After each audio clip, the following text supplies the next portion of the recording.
on se souviendra de moi comme l'avocat. Pas le grand, le moyen, le petit, je m'en fous. Comment est-ce qu'on devient avocat pénaliste en 1977 ? Par hasard. Il y avait deux ailes dans le palais. L'aile droite, noble, le civil, et l'aile gauche, pas terrible, le pénal. Et les clients au pénal ne m'ont jamais fait peur. Parce que je parlais comme eux, je pensais comme eux, j'avais grandi comme eux. On a été les premiers à occuper les journaux, la presse écrite, la presse parlée, la presse télévisée. C'était un commissaire de la BRB. Il était connu pour torturer les gens. Ah ouais. Et les juges le savaient, tout le monde le savait. Bonjour, je suis Philippe-Henri Honegger et je vous reçois aujourd'hui pour ce nouveau programme Parole de pénaliste, dont le but est de donner la parole aux pénalistes, aux avocats pénalistes.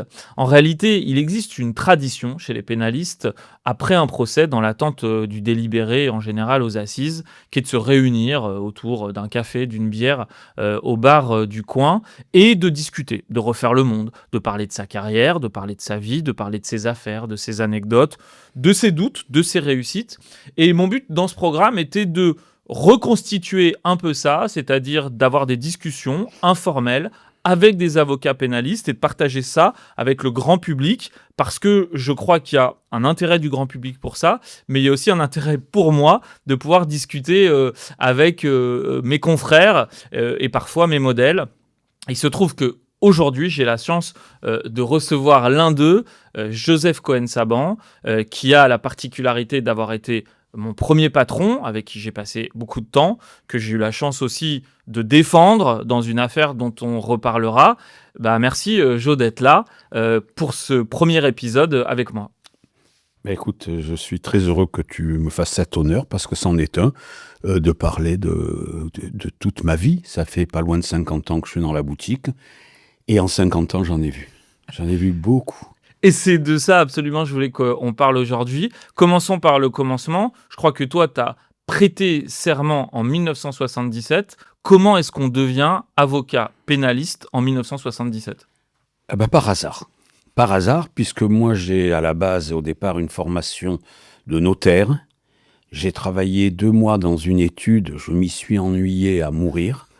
Et il se trouve que le capitaine de mon équipe de foot était avocat. Et il m'a proposé de me recruter. Donc, je suis allé faire un stage de quelques semaines, parce qu'à l'époque, il n'y avait pas de stage obligatoire ni d'une quelconque durée, pour voir un peu comment ça se passait. Et il voulait à la base que je traite ces dossiers civils, puisque c'était ma spécialité. Du pénal, j'en avais jamais vraiment fait, ou même j'avais eu 6 sur 20 au partiel de pénal à la fac, donc j'étais quand même pas un brillant pénaliste. Et je ne me destinais pas du tout à le devenir, à vrai dire. Et donc, je deviens avocat. À l'époque, c'était beaucoup plus facile qu'aujourd'hui. En même temps que la 4e année de droit, qui s'appelait à l'époque donc la licence, on pouvait faire un semestre par l'école de formation des avocats, et on y entrait directement. D'accord. On prêtait serment si on avait réussi l'examen. Donc, je prête serment. Je pensais donc faire du civil, mais dès que j'ai eu prêté serment, mon patron, qui était un joyeux fêtard, est parti 3 semaines au ski et m'a dit « tu gardes la boutique ». Et je gardais la boutique, et c'est une affaire qui avait à l'époque fait beaucoup de bruit d'enlèvement, séquestration et autres. On est désigné, le cabinet est désigné par quelqu'un, l'un des acteurs même principaux. Et donc, je me retrouve au milieu de tous les grands noms du pénal, des gens qui avaient une 40aine d'années, 50 ans. Enfin, j'étais un gamin, j'avais 25 ans. J'étais d'ailleurs devenu un peu la mascotte du dossier. J'avais beaucoup de cheveux, ils étaient longs, frisés. J'avais une vague apparentée avec Jim Morrison. Voilà, c'est à lui que je ressemblais. Et donc, le juge, c'était M. Hanoto, et l'instruction démarre, et je découvre un univers dont je ne connais rien. Et il se trouve que dans le cabinet où mon patron évoluait, il y avait des gens qui étaient professeurs de droit, mais en commercial et autres.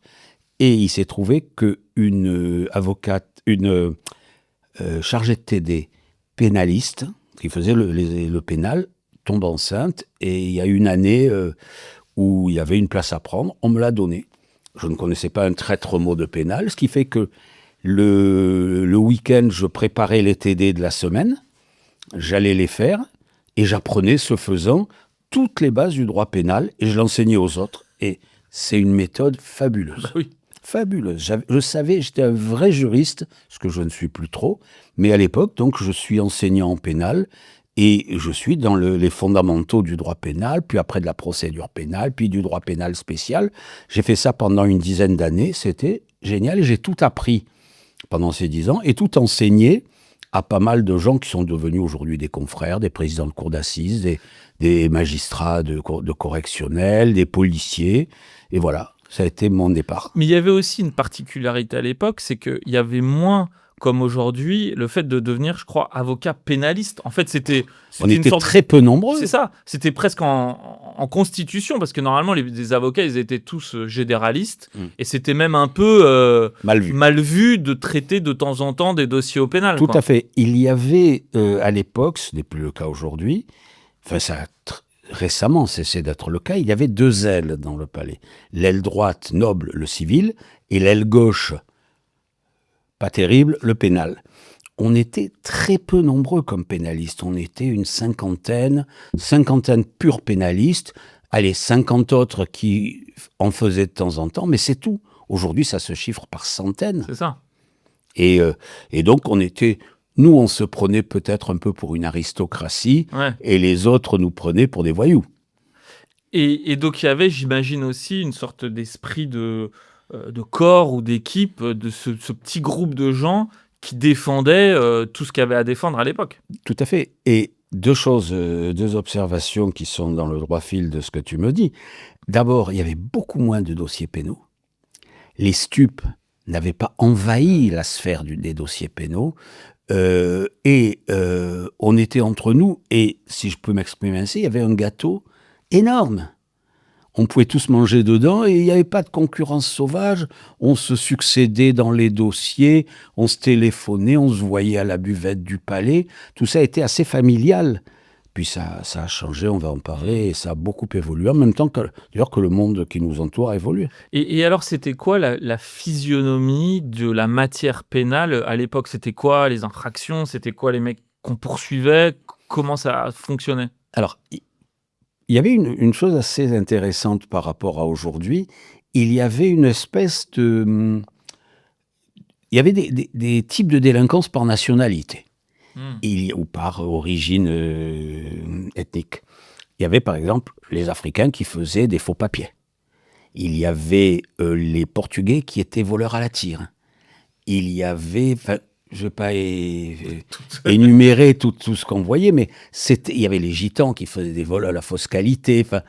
Et donc c'était assez cadré, et chaque avocat avait un peu son groupe ethnique spécial. Alors, il y avait évidemment, là encore, une forme d'aristocratie. Il y avait les braqueurs. C'est ça. Évidemment. Mais il y avait les proxos. Il y avait beaucoup de proxénétisme, mais pas du tout le proxénétisme d'aujourd'hui. C'est le proxénétisme hôtelier, proxénétisme de banditisme. Aujourd'hui, n'importe quel gamin de 14 ans s'improvise proxénète. Enfin, c'est incroyable. Pardon, je fais le vieux con, là. Donc voilà, non, mais c'était ça à l'époque. Donc, il y avait beaucoup de typologies de dossiers, avec beaucoup de typologies d'auteurs des faits. Peu de juges d'instruction par rapport à aujourd'hui. Il y avait 2 juges d'instruction qui s'occupaient de stupes. 2. Ah ouais. Et les autres faisaient du général, des proxénètes, etc., etc. Le nombre de détenus par rapport à aujourd'hui, c'était une blague, il n'y avait rien. La question est, les gars se battaient pour être avec quelqu'un en cellule, ce qui est tout le contraire d'aujourd'hui, pour pas s'ennuyer. Ouais, c'est ça. Voilà, donc, il y avait des cours d'assises avec des présidents qui étaient des patrons. C'était les présidents qui prenaient les verdicts. Ils entraient, ils gardaient il y en avait un qui disait, je les garde aussi longtemps qu'ils soient d'accord avec moi. Ça pouvait durer tard. Ça, c'est vraiment quelque chose qui, moi, me passionne, parce que je fais maintenant quand même pas mal d'assises, et les assises de l'époque, mais même la procédure pénale de l'époque, j'ai l'impression que c'est un tout autre monde. Déjà, c'était une époque où la garde à vue, il y avait quasiment aucune règle. C'est-à-dire que on rentrait dans le commissariat et il pouvait à peu près tout s'y passer, quoi. Et d'ailleurs, on récupérait des gens. Il y avait quelques commissariats et quelques brigades territoriales, comme on disait à l'époque, où ça frappait très fort. Hein. L'image du coup de Bottin dans Ouais. les côtes, elle n'est pas fausse. Moi, j'ai eu des clients, je pense à 2 singulièrement, qui sont arrivés chez la juge, marbrés chez la juge d'instruction, marbrés de coups. Et la juge, qui couvrait ça comme tous les juges à l'époque. Oh, ça va, monsieur, vous n'avez pas pleuré, vous n'êtes pas une fillette. Et le gars a craché 3 dents en lui disant oui, mais ils m'ont tout cassé. Enfin, voilà. Et il y avait Raymond, on l'appelait Raymond La Science, c'était un commissaire de la BRB. Il était connu pour torturer les gens. Ah ouais. Et les juges le savaient, tout le monde le savait. Et puis ça passait crème. Hein. Et est-ce que justement, quand on devient pénaliste à cette époque-là, on se constitue aussi en tant que défenseur par rapport à ces questions-là? Oui. Pour ce qui me concerne, c'est arrivé très tôt, puisque j'ai commencé ça en 79, donc j'avais 1 an et demi de barreau. J'ai été désigné par un client, un type, qui était en quartier de haute sécurité, les QHS de l'époque. Et ce type était un Marseillais comme moi, avait grandi dans le quartier voisin du mien. On avait la particularité, enfin on a toujours la particularité, d'être né le même jour de la même année. Et c'était la terreur du quartier. Il me terrorisait, ce gars. Je suis devenu son avocat par la suite. Et quand je l'ai rencontré, il était en grève de la faim et de la soif pour sortir des QHS. Sa femme était venue le faire évader à l'hôpital de Fresnes. C'est depuis qu'il y a les portiques, d'ailleurs, depuis cette évasion. 7 juillet 1979, me semble-t-il. Je me souviens de la date puisque j'étais témoin du mariage de mon meilleur ami l'après-midi. Il s'est évadé le matin. Enfin, il s'est fait récupérer tout de suite. Ouais. Et, il avait fait 20 jours de grève de la faim et de la soif. C'était un cadavre. Mais bon. Donc voilà, nous à l'époque, ça a été la lutte contre les quartiers de haute sécurité, comme on voit aujourd'hui beaucoup d'avocats pénalistes qui sont entrés en lutte contre les détentions de type Darmanin. Le retour du quartier C'est le de retour haute des sécurité, QHS, hein. Mais avec une extension. À l'époque, le quartier de haute sécurité, ils se comptaient sur les doigts d'une main, les gars qui étaient dedans. Mais c'était rude, hein. Ah oui. Et toujours à l'époque, est-ce qu'il y a eu ou tu avais des modèles d'avocats ou de pénalistes qui t'ont soit des sortes de figures, alors on parle des QHS, à l'époque c'était quand même aussi la grande époque de Badinter, hein, qui c'est à ce moment-là... Lui, on le voyait pas. C'est ça que je On ne le comprends. voyait pas. Voilà. Parce que souvent quand je parle avec les pénalistes de l'époque, ils me parlent pas tellement de Badinter. Pour une raison simple, Badinter n'était pas un pénaliste. Tout bêtement, c'était un professeur de droit dans le commercial, dans les négociations commerciales. Le cabinet Badinter-Bredin était une institution. Et Badinter s'était lancé surtout, lui, dans la lutte contre la peine de mort. Il faisait un peu de dossiers pénaux de loin en loin, mais c'était la lutte contre la peine de mort. Donc les QHS, son nom passe dans les QHS parce qu'il les a supprimés. Oui, c'est ça. C'est ça. Mais avant, on ne le voit pas. Non, les modèles à l'époque, c'est Jean-Louis Pelletier, c'est Henri Leclerc, c'est Émile Pollack, c'est les grands, c'est nous, c'est tous ces grands avocats que j'ai eu le privilège de côtoyer grâce à mon patron et D'accord. grâce au dossier que lui traitait. Et on les croise au palais, on va les voir à la cour d'assises plaider. Comment est-ce qu'on se constitue un peu son bagage culturel de pénaliste? D'abord, il y avait ce qu'on appelait à l'époque la buvette. La buvette du palais était dans le palais. Il y avait la table dite des pénalistes. Personne n'avait le droit, c'était Madame Raymonde qui bloquait ça, personne ne pouvait manger à la table des pénalistes, à part les pénalistes intronisés. Et il nous arrivait, mais rarement, d'inviter des non-pénalistes à notre table. Mais sinon, on était tous là, tous les midis. Hein. Et on descendait à la buvette pendant les suspensions d'audience et autres. Et c'est là qu'on voyait Pierre Jacquet, qu'on voyait les gens. Et ils étaient assez bienveillants dans l'ensemble. Ils étaient assez bienveillants. On a eu, là-dessus, je pourrais passer la nuit à vous raconter comment, par exemple, on était avec Jacques Vergès le jour où Klaus Barbie a été rapatrié en France. Et ce que nous racontait avec son cigare à la buvette. À l'époque, on fumait partout. Hein.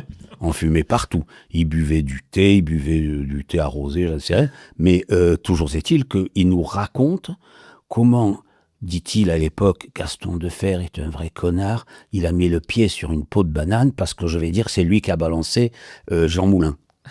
Voilà. Et on a assisté comme ça à des choses, des moments assez énormes où il y avait alors vraiment les grands. Jean-Louis, encore une fois, Henri, et tous, dans la mesure où j'étais le collaborateur de Christian Bott, tous m'ont reçu parmi eux. Et qu'en plus, alors, ils savaient que j'enseignais le droit pénal, etc. Ils m'appelaient monsieur le professeur, ils se foutaient de moi, bien sûr.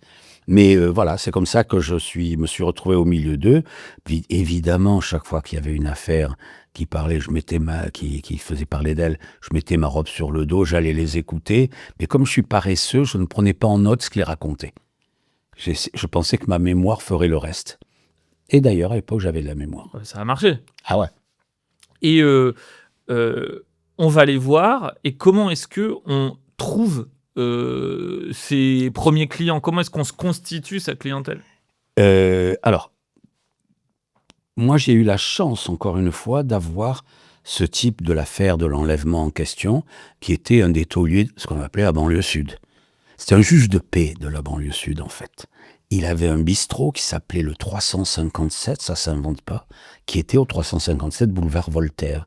Et tous les gangsters de la banlieue sud venaient s'arsouiller, boire, se raconter leurs exploits là-bas.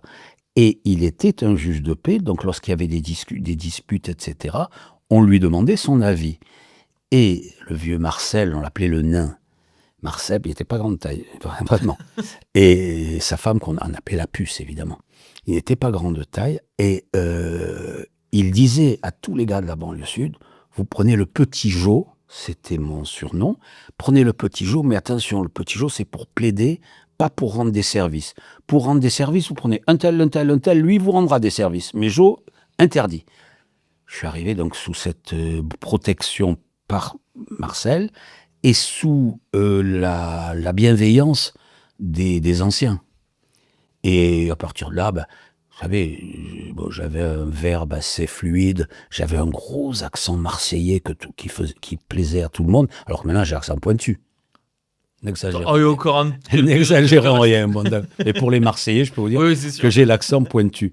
Et donc, tout le monde adorait quand je racontais mes conneries. J'avais un langage assez original et assez nouveau. Et je plaidais d'une manière très concrète, avec c'était très imagé ce que je racontais, etc. Donc ça passait bien. Et les gars, les familles des détenus, les amis des détenus, dans les salles d'audience ou les détenus eux-mêmes, aimaient bien ce que je faisais, puis de l'un sur l'autre. Pendant des années, je savais d'où venaient mes clients, puis progressivement, ça s'est noyé dans la masse, je ne savais plus, ça venait de partout, et donc voilà. Parce que toi, si je crois bien, tu es né à Alexandrie, tu es venu très jeune vivre à Marseille. À l'âge de 3 ans. Tu as grandi à Marseille, et je crois que tu me l'as déjà dit, tu venais pas forcément d'une famille très privilégiée. C'est au moins qu'on puisse dire. Donc, non, je sors d'un milieu ultra modeste, les HLM de Marseille, les beaux quartiers. D'ailleurs, si je suis venu à Paris, c'est parce qu'à Marseille, je commençais à filer un mauvais coton. Tous mes copains se sont retrouvés au Baumette. J'ai défendu leur fils par la suite. Maintenant, c'est leur petit-fils. Mais voilà, donc je commençais à tourner mal. Et le commissaire du quartier avait été voir mes parents en disant « Dégagez-le, lui, il va nous faire des conneries ». Et j'allais dire, c'est pas forcément évident, j'imagine, venant de ça, de se dire « Je vais devenir même avocat ou notaire ». C'était... avocat, rien n'était évident. Moi, je suis allé à Marseille des années durant, et chaque fois que j'y allais, je retournais dans le quartier, parce qu'il y a des quartiers à Marseille, mon quartier s'appelait la Val-Barrel, je retournais à la Val-Barrel, il y avait les 2 bistrots, le bar des boulistes, le bar des amis, j'ai vu mes vieux potes de jeunesse vieillir, s'alcooliser copieusement au Ricard dès 10h le matin, et ils étaient toujours là, ils faisaient des belotes, ils faisaient la pétanque le soir, ils n'ont pas bougé, ils fichaient rien dans leur vie, et donc voilà, moi quand je suis sorti de là, j'étais l'intellectuel, et d'ailleurs à l'époque je faisais beaucoup de conneries, de petits actes de délinquance minable, pour leur ressembler, pour Mm. ne pas être rejeté par eux. Parce que sinon, j'étais très doué. Au lycée, j'étais un HPI, comme on dit Ouais, aujourd'hui. Ah ouais, vraiment. Et je faisais du latin, du grec. J'ai même eu un accessit au concours général de latin. Enfin, j'étais l'intello du groupe. Et je suis parti à Paris. J'ai fait mes études de droit. Et je me souviens, c'était un truc extraordinaire. Ma première télé que j'ai faite, après, je suis retourné quelques mois plus tard dans le quartier. J'étais l'idole. Il m'avait vu Jojo à la télé. Donc voilà. Et donc, devenir étudiant en droit, oui. Notaire, c'était très spécial. Mon meilleur ami de l'époque, le pauvre, il est parti, il n'est plus des nôtres. Son frère était mort dans un accident de voiture, de moto, pardon. Et il était au désespoir. Ils avaient perdu leur mère 2 ans plus tôt. Et il était au bord du suicide. Et il faisait du notariat. J'avais aucune passion pour le notariat. J'y suis allé pour rester avec lui. Ah oui. C'est comme ça que ça s'est fait. J'ai fait le DESS de droit notarial. J'ai commencé même la thèse de doctorat en droit notarial. J'ai fait 2 mois dans une étude. Je me suis emmerdé. Je me suis dit, je vais me suicider. C'est bête. Mon ami en question est devenu milliardaire. Il est devenu milliardaire. Il avait un château dans le Gers, une Rolls. C'est incroyable. Bah, moi, j'ai fait du pénal. C'est moins noble. Enfin, j'ai fait avocat, c'est moins noble, et du pénal, c'est encore moins noble à l'époque. À l'époque. Aujourd'hui, ça a changé. Et est-ce que c'est une question que je me pose souvent sur la manière dont on devient pénaliste? Là, tu le racontes un peu comme le résultat du hasard. Moi, je crois qu'il n'y a pas trop de hasard. Peut-être quand on le devient, mais en tout Il y a cas, mes origines. quand on le reste. Il y a Voilà. mes origines, j'ai vécu au milieu de la délinquance déjà. Donc j'avais non pas une appétence pour le pénal, mais les clients au pénal ne m'ont jamais fait peur. Parce que je parlais comme eux, je pensais comme eux, j'avais grandi comme eux. Par conséquent, les mecs m'appréciaient parce que j'étais pas dans la moralinette en leur disant « Allez, tu avoues tout ça ». Non, non. Je leur disais que tu as fait, il n'y a pas de preuve, on n'y va pas. On ne reconnaît pas. Ben voilà, donc, et devenir pénaliste, ça, c'est l'effet du hasard. Mais y rester, C'est ça. enseigner le pénal pendant 10 ans, je vivais avec le juriste classeur de droit pénal. Mon petit déjeuner, à l'époque, il n'y a pas évidemment les ordi et tout ça, mon petit déjeuner, c'était avec le JCP. Je lisais tous les arrêts, je me tenais au courant de tout. Ah, j'étais une flèche à l'époque, hein. Et est-ce qu'il y a, enfin moi j'ai aussi l'image de, on va dire les avocats des années 50-60 qui étaient quand même plus issus d'une certaine bourgeoisie, très guindés, avec beaucoup d'entre-gens. Et peut-être que c'est un fantasme, hein, mais je t'imagine toi et d'autres de ta génération qui sont un peu les boomers, c'est-à-dire ceux qui ont en fait quand même pu accéder à l'université alors qu'avant c'était plus compliqué pour cette classe sociale-là. Ouais. Et qui débarquent au palais, au milieu de ces mecs qui ont l'habitude d'être entre eux. Il n'y a pas eu enfin, moi j'imagine une sorte de clash. Non. Non, il n'y a pas eu de clash parce qu'il y a eu une classe qui s'est créée. Il y avait Herzog, il y avait Temim, il y avait Pierre Haïk, il y avait Konitz, il y avait Françoise Cotta, il y en avait, j'en oublie forcément. On était une petite trentaine de la même génération et on se fréquentait, on dînait les uns chez les autres, mais plus le temps passait, plus au dîner, j'ai arrêté de faire des dîners, ils n'arrivaient pas avant 11h. Ils avaient alors leurs épouses étaient là, tout le monde était bourré à 11h quand ils arrivaient, eux ils sortaient de rendez-vous. Ben, ils travaillaient comme des malades mentaux, hein. Faut voir comment ça bossait, hein. J'ai pas été feignant, mais par rapport à eux, j'étais très en retrait parce que j'avais à l'époque déjà 3 enfants, il fallait s'occuper de plein de choses. Il fallait les emmener à l'école, il fallait être là pour leur raconter une histoire le soir, etc. Donc je travaillais pas jusqu'à minuit, hein. Eux, oui. Et donc c'est là en fait, moi je pense que se crée ce qu'on appelle maintenant les avocats pénalistes. C'est-à-dire vous créez cette génération-là, ce métier très singulier qui est d'être pénaliste. Et je crois aussi parce que chacun d'entre vous, pour des raisons différentes, vous arrivez avec un bagage qui vient apporter quelque chose de nouveau à ce métier. Ah, complètement. On avait, là je pense, le quatuor de pénalistes, c'était Herzog, Haïk, Temim et moi. On était les pénaleux, ce qu'on appelle aujourd'hui les pénaleux. Aujourd'hui, il y en a 400. Enfin, ils sont 400, moi je me considère plus trop comme pénaleux, mais ils sont 400. Mais à l'époque, on était 4 ou 5. On a d'abord mis à l'honneur, si je puis dire, le fait d'aller visiter les gens en prison. Les avocats de la génération précédente y allaient la veille de la plaidoirie. Et des fois, ils entraient dans la salle d'audience, ils disaient « c'est qui mon client ?»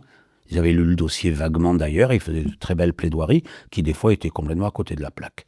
Mais nous, Mais souvent un peu en se bouchant le nez, quoi. oui, tout à fait. Ils aimaient pas leurs clients. Ils les aimaient pas, ils les méprisaient, je pense, pour beaucoup. Mais mais quand je parle des purs pénalistes qui étaient Jean-Louis Pelletier, etc., il y en avait trois. Il y avait Monique Smadja, Jean-Louis Pelletier et Henri Leclerc. Eux, Henri, c'était très politique. C'était l'époque de l'OAS. Il a démarré à l'époque de l'OAS. C'était très politique. Pelletier, c'est le grand banditisme. Monique Smadja, c'était un peu des deux. Et moi, je me souviens, je plaidais des affaires, figure-toi, avec mon patron, des affaires de l'OAS. J'ai défendu des mecs qui appartenaient à l'OAS. C'est incroyable, c'était la fin. Ouais. C'était la fin, mais j'en ai défendu. Mais pour revenir à notre groupe de pénalistes, on connaissait tous les dossiers des autres, on en parlait en permanence. Tous les midis, on se racontait notre vie, quoi. Notre vie de pénaliste. Et est-ce que vous vous dites, ce petit groupe à l'époque, on est en train de créer quelque chose où on veut révolutionner ou faire bouger les lignes? Non. Ça s'est fait de manière organique, quoi. On n'était pas très, très politique déjà. Ouais. Il y avait peu. Bon, il y avait Michel et Françoise. Michel Conis, Françoise Cotta étaient plutôt engagés à la gauche, voire extrême gauche. Mais les autres, on était pour gagner notre croûte, pour faire notre trou. Et puis, je peux vous dire, on y mettait de l'énergie. Hein. Et le fait de se retrouver avec ce groupe, on a commencé à lutter. Mais on luttait, encore une fois, la première lutte dont je me souviens, c'était les quartiers de haute sécurité. Ouais. Après, il y a eu ce qu'on appelait le mouvement du 23 mars, etc., par l'extrême gauche. Et c'est là qu'a commencé à apparaître l'extrême gauche terroriste. Avec Action Directe, etc. Et c'est là que moi, je les ai quittés. Je me piquais d'être un peu d'extrême gauche à l'époque, mais je les ai quittés quand je les ai vus devenir antisémites. L'extrême gauche, le noyau d'extrême, je ne parle pas des avocats, je parle des clients. Dans des réunions que nous faisions pour préparer des audiences, où j'assurais des défenses, d'ailleurs le plus souvent à titre gratuit, parce qu'ils n'avaient pas d'argent, ils ne voulaient pas payer, ils ne trouvaient pas ça normal, ça commençait à tenir des propos étranges. Au début, je me bouchais les oreilles, parce qu'il faut entrer dans un conflit, là, dans ces moments-là. Puis d'ailleurs, je ne suis jamais entré dans un conflit, je me suis levé, je me suis barré. Et ça a commencé, là c'est l'époque où Jean-Marc Rouillant, tout ça commence à être dans ce parcours. C'est l'extrême gauche, mais ça tire et ça commence à tuer le général Audran et ça commence à tuer ou faire des enlèvements. C'est l'époque où il y a les Allemands qui sont dans la course, où il y a les Italiens qui arrivent. Enfin, tout ça, il y a une internationale gauchiste et ça devient très, très, très chaud. Et encore une fois, c'est pas que je les juge ni rien, mais sentir parler des Juifs, j'aime pas. Ouais. Comme ils en parlent, évidemment. Et je bouge un peu dans le temps, mais on reviendra ensuite dans le passé. Il se trouve que tu as eu une autre fois un problème avec... Ah ben oui, tu parles de... Comment il s'appelle ? Le gang des barbares. Le gang des barbares, qui m'a ciblé. J'étais partie civile contre Youssouf Fofana. Il m'a ciblé, ils ont voulu m'enlever.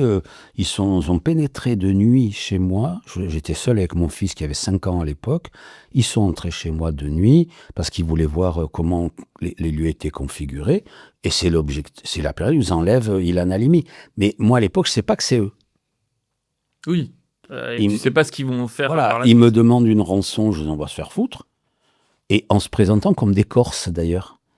Et ce que j'ai fait, je demandais à un de mes amis qui défendait les Corses, je lui ai dit, emmène-moi avec toi en prison, donc on a trouvé un système, et je suis allé voir l'un des gars, et en lui disant, voilà, Armata Corsa veut m'enlever, me séquestrer. Et il me répond avec son accent inimitable, il n'y a plus Armata Corsa, on les a tous tués. Bon, très bien. Et ce n'est qu'un an plus tard que je découvre que c'est le gang des barbares. Je te raconte pas la peur rétrospective, mais sur le coup, j'avais pas eu peur, je savais pas. Ouais. Et j'ai déménagé, liste rouge. Mon fils a repris le nom de sa mère pour ne pas être ciblé au lycée, parce que tout ce truc de gang des barbares venait du lycée La Canale, où l'un de mes fils était en section sport-études avec un gars qui habitaient à Bagneux, là où était Ah oui, d'accord. Fofana. Et la nuit, parce qu'ils étaient tous internes, c'était la sport-études rugby, ils lui ont piqué son carnet de liaison, ils ont vu les adresses, et puis voilà comment ça a commencé, quoi. Et cette question du judaïsme, elle m'intéresse un peu à travers les caricatures qu'on peut avoir. C'est-à-dire qu'aujourd'hui, c'est un peu délicat de parler ça, mais il y a cette sorte de caricature bizarre de l'avocat juif, tu vois? Ah, Et puis tu me parles un peu de la génération, des 4-5 que vous étiez on à était tous l'époque. juifs, ou presque, C'est pas moi qui l'ai dit. c'est moi qui le dis. Et moi, je me pose un peu la question de savoir dans quelle mesure ça a pu jouer psychologiquement pour devenir un pénaliste. C'est-à-dire que moi, j'imagine aussi cette génération, vous êtes nés juste après la guerre, Mhm. peut-être qu'on se construit avec ce sentiment L'appartenance. et d'injustice horrible qu'il y a pu y avoir au moment de la guerre. Est-ce que psychologiquement, ça travaille pour lutter contre ces injustices-là? Je te dis ça parce qu'il y a un parallèle, Mhm. peut-être on en parlera aussi, c'est que souvent, tu sais, sur un certain nombre d'ailleurs de ces avocats-là, on dit ils ont perdu leur père tôt. C'était le cas de Dupont, je crois que c'était le cas de Temim, enfin de C'est un certains peu d'entre eux, et de toi aussi. Et que avoir vécu une telle injustice si jeune, ça te forge une indignation qui te constituera toute ta vie et dont on a besoin quand on est pénaliste. C'est-à-dire, je vais enlever le mot indignation, c'est une véhémence. Mm. Moi, je trouvais, mon père, il avait été expulsé d'Égypte. En Égypte, il était journaliste. À Marseille, il balayait des bureaux de poste. Puis il avait une tronche d'arabe, mon père, avec ses moustaches, parce qu'il avait vécu toute sa vie en Égypte. Et je trouvais ça d'une injustice absolue. C'était un intellectuel, il était timide et il se faisait piétiner. Et là, là, je parle que de moi, ça m'a donné un goût de revanche, quelque chose de phénoménal. Mais je voudrais rester sur les avocats juifs. La particularité, je ne supporte pas, ou j'aime pas du tout défendre des juifs. Ils sont insupportables. Le plus souvent, ils sont insupportables. En revanche, je suis très souvent, et de plus en plus en ce moment, mais le nombre de musulmans que je défends, c'est phénoménal. J'ai défendu des gars qui étaient dans des groupes terreaux. Et je leur disais, mais pourquoi tu me prends moi comme avocat? Il me dit, ah ben vous êtes les meilleurs. Et je disais, quand il était intelligent, vous c'est qui? Il dit, oh, t'as compris, arrête tes conneries. Et donc voilà, et tous les avocats pénalistes juifs, il y a, à ma connaissance, mais j'en vois encore beaucoup, hein, aucun n'a de problème. Et on défend, et jusqu'à maintenant, avec l'atmosphère antisémite qui inonde la France, on défend des rebeux, quoi, des musulmans, et ils se fichent éperdument, ceux qu'on défend, qu'on soit juifs, puisqu'ils sont déjà, hormis les politiques pures, mais ils sont déjà entrés dans une forme de, comment dirais-je, de contestation de leur arabitude, pardon, je fais du Ségolène Royal. Ils sont délinquants. Donc ils font la prière, ils font le ramadan parce qu'il faut. Mais je ne crois pas qu'ils soient d'une foi, que leur foi les égorge. Hein. Je pense qu'il y a aussi on va dire, à un moment donné, on est en prison, en fait, on s'en fiche un peu on veut juste quelqu'un qui soit bon et qui va bien nous défendre, quoi. Tout à fait. Mais c'est assez marrant. D'ailleurs, il y a une double face. Quand ils sont en prison par conformisme par rapport aux autres détenus, ils surjouent un peu le fait qu'ils soient musulmans, etc. Mais vraiment aucun, depuis des décennies, ne m'a jamais dit « je cache que j'ai un avocat juif », par exemple. Jamais. Jamais. Puis on n'en parle pas. On n'en parle pas.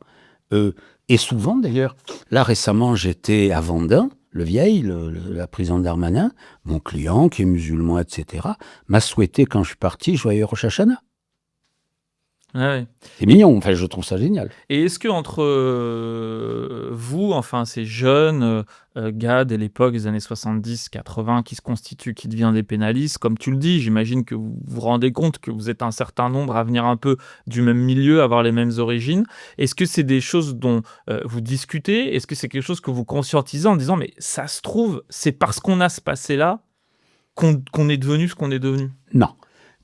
On n'y pense pas. On a la tête dans le guidon. Et plus les années passent, évidemment, plus la concurrence devient grande et féroce. pour devenir féroce. Aujourd'hui, on en parlera. Ça, j'ai envie d'en parler. Hein. Ouais. Mais non, on n'y pense pas. Je dois dire qu'on est dans l'action. On veut devenir, entre guillemets, le meilleur et nourrir notre famille et donner à notre famille ce qu'on n'a pas eu nous.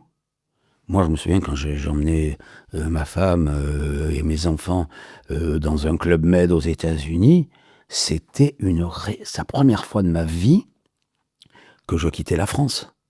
J'étais jeune, hein, j'étais gamin, mais j'avais de l'argent. Bon, je le gardais jamais très longtemps parce que je thésaurise pas beaucoup. Ça, c'est le sujet que je veux aborder, dont on parle souvent, c'est le sujet de l'argent et particulièrement des avocats. Et je crois aussi, pour l'avoir entendu d'un certain nombre d'avocats de cette époque-là, qu'il y a eu, je ne sais pas si c'est une question d'âge d'or, mais qu'en tous les cas, il y avait un rapport à l'argent qui était aussi très particulier parce que la manière dont, je ne vais pas trahir un secret, mais la manière dont on était rémunéré faisait que On va le dire. des gens qui avaient beaucoup d'argent. Je vais le dire. Payer, voilà. Je vais le dire. On manipulait beaucoup d'espèces. Et à l'époque, les contrôles n'étaient pas du tout ce qu'ils sont aujourd'hui. On pouvait déposer à la banque ce qu'on voulait, on pouvait dépenser tout ce qu'on voulait. Tu vas acheter un bijou à 100 000 francs, tu achètes un bijou à 100 000 francs, personne ne te posait de questions. Et le contrôle fiscal, encore une fois, parce qu'il n'y a pas d'informatique, il était... Moi, en 49 ans maintenant d'exercice professionnel, vite du bois, tac, j'ai touché du bois, je n'ai pas eu un seul contrôle fiscal. Parce que j'ai invité à déjeuner un contrôleur fiscal qui contrôlait les copains et je lui ai demandé, je lui ai fait un peu boire, je lui ai demandé la technique pour jamais être contrôlé, il me l'a donnée et je l'ai toute ma vie appliquée. Et elle marche. Qui est de déclarer... Qui est de déclarer principalement et à la marge de se faire son argent de poche. Voilà. Et parfois, j'ai eu des récits de pénalistes de cette époque qui disaient aussi que vous aviez un peu une vie, allez, je ne vais pas dire de rockstar, mais ça sortait au restaurant, ça veillait jusqu'à tard, ça buvait des coups, ça invitait tout le monde. On sortait avec les copains, je me souviens, je peux les nommer tous. Bah, vas-y. Oui, il y avait Pascal Bruel, il y avait, qui le pauvre est malade aujourd'hui, il y avait Thierry, il y avait Hervé.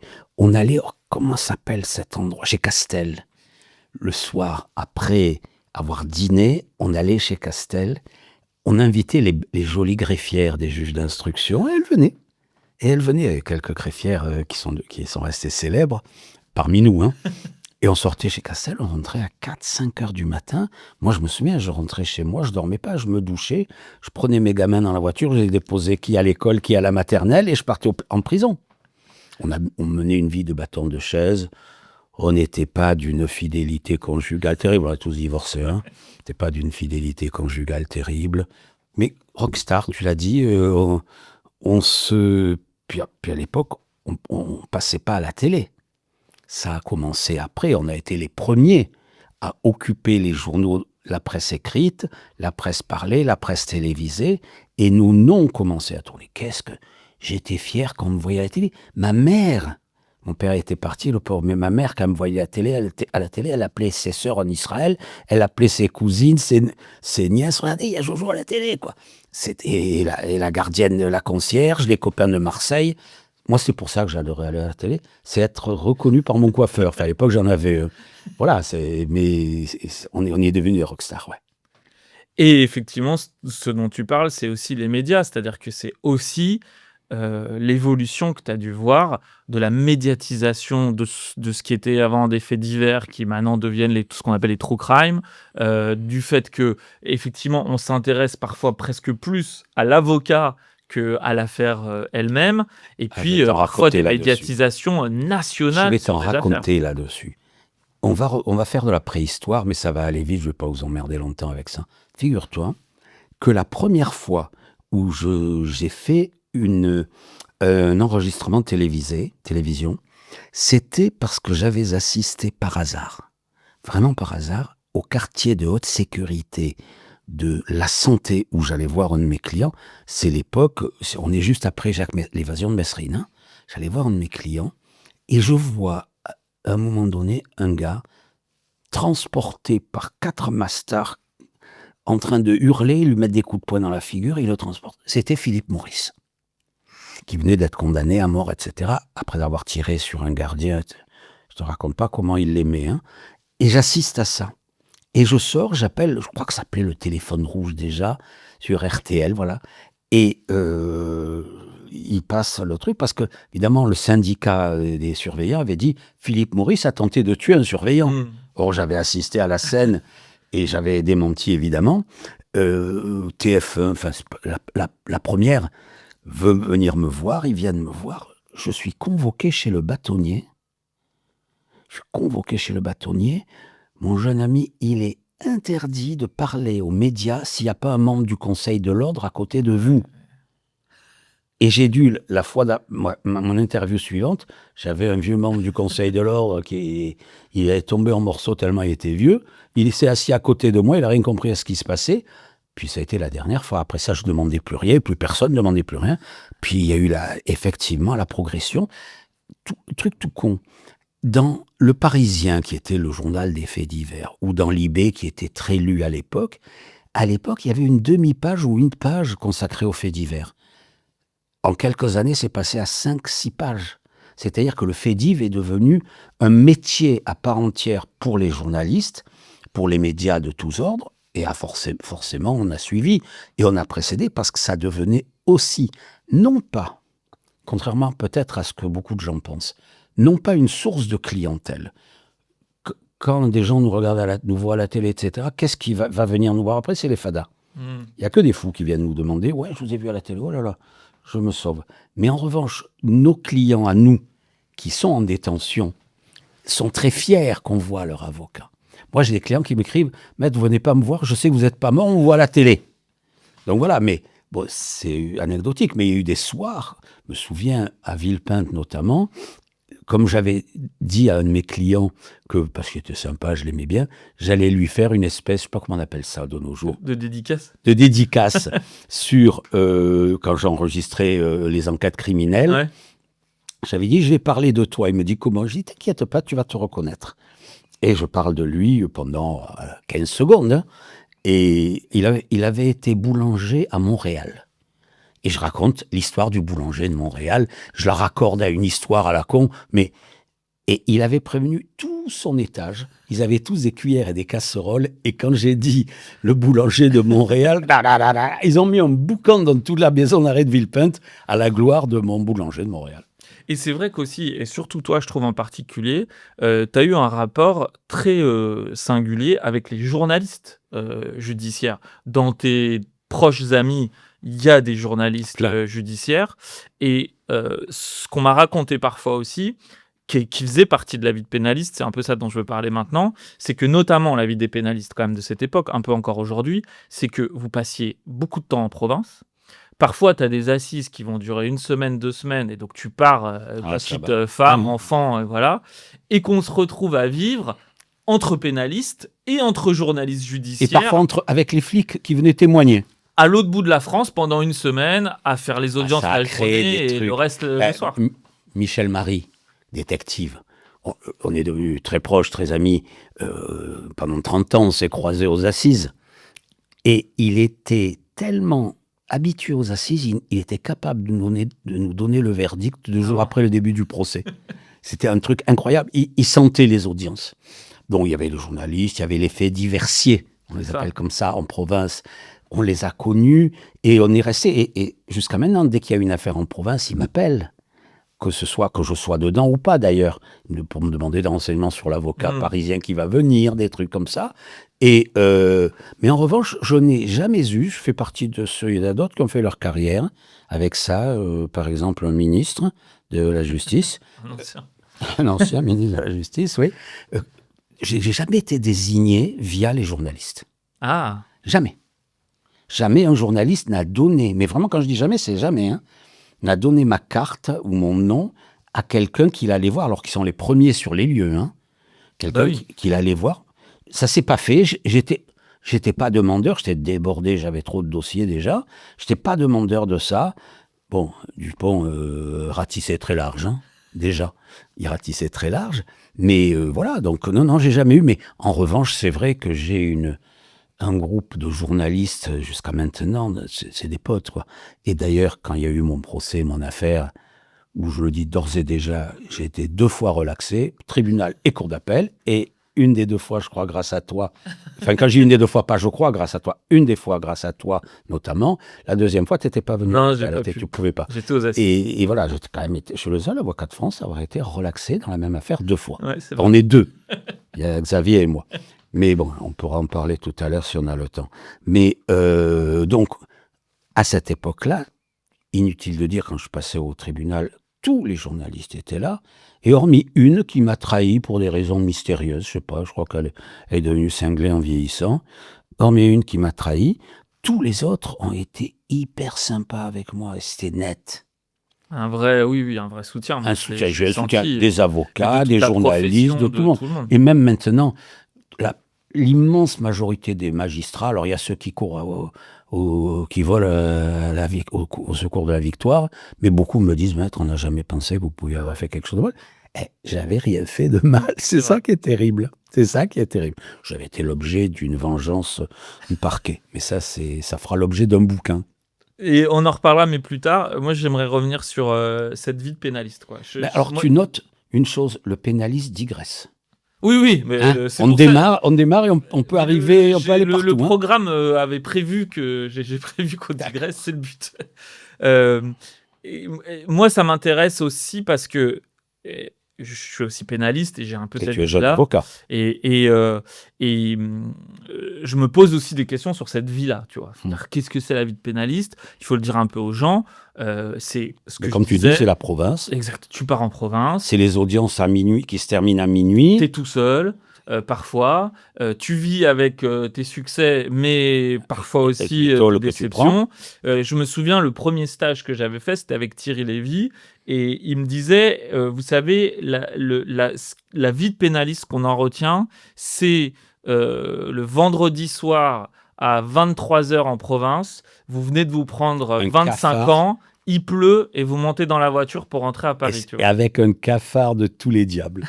Et donc... Comment on vit ça ? Comment on survit à ça ? Alors, moi, ça fait 15 ans que je le fais, mais toi, ça fait beaucoup plus longtemps. Bientôt 50. Non, bien sûr, on survit bien, parce que on apprend au fil du temps que l'échec n'est pas forcément le nôtre. Tu te prends dans un bon dossier une tôle, dans un mauvais dossier, tu as un acquittement que tu comprends même pas d'où il vient. L'attitude de ton client, il y a des gens impréparables. Tu dis blanc, ouais, maître, je vais dire blanc. 10 minutes après, il dit le contraire. C'est comme ça.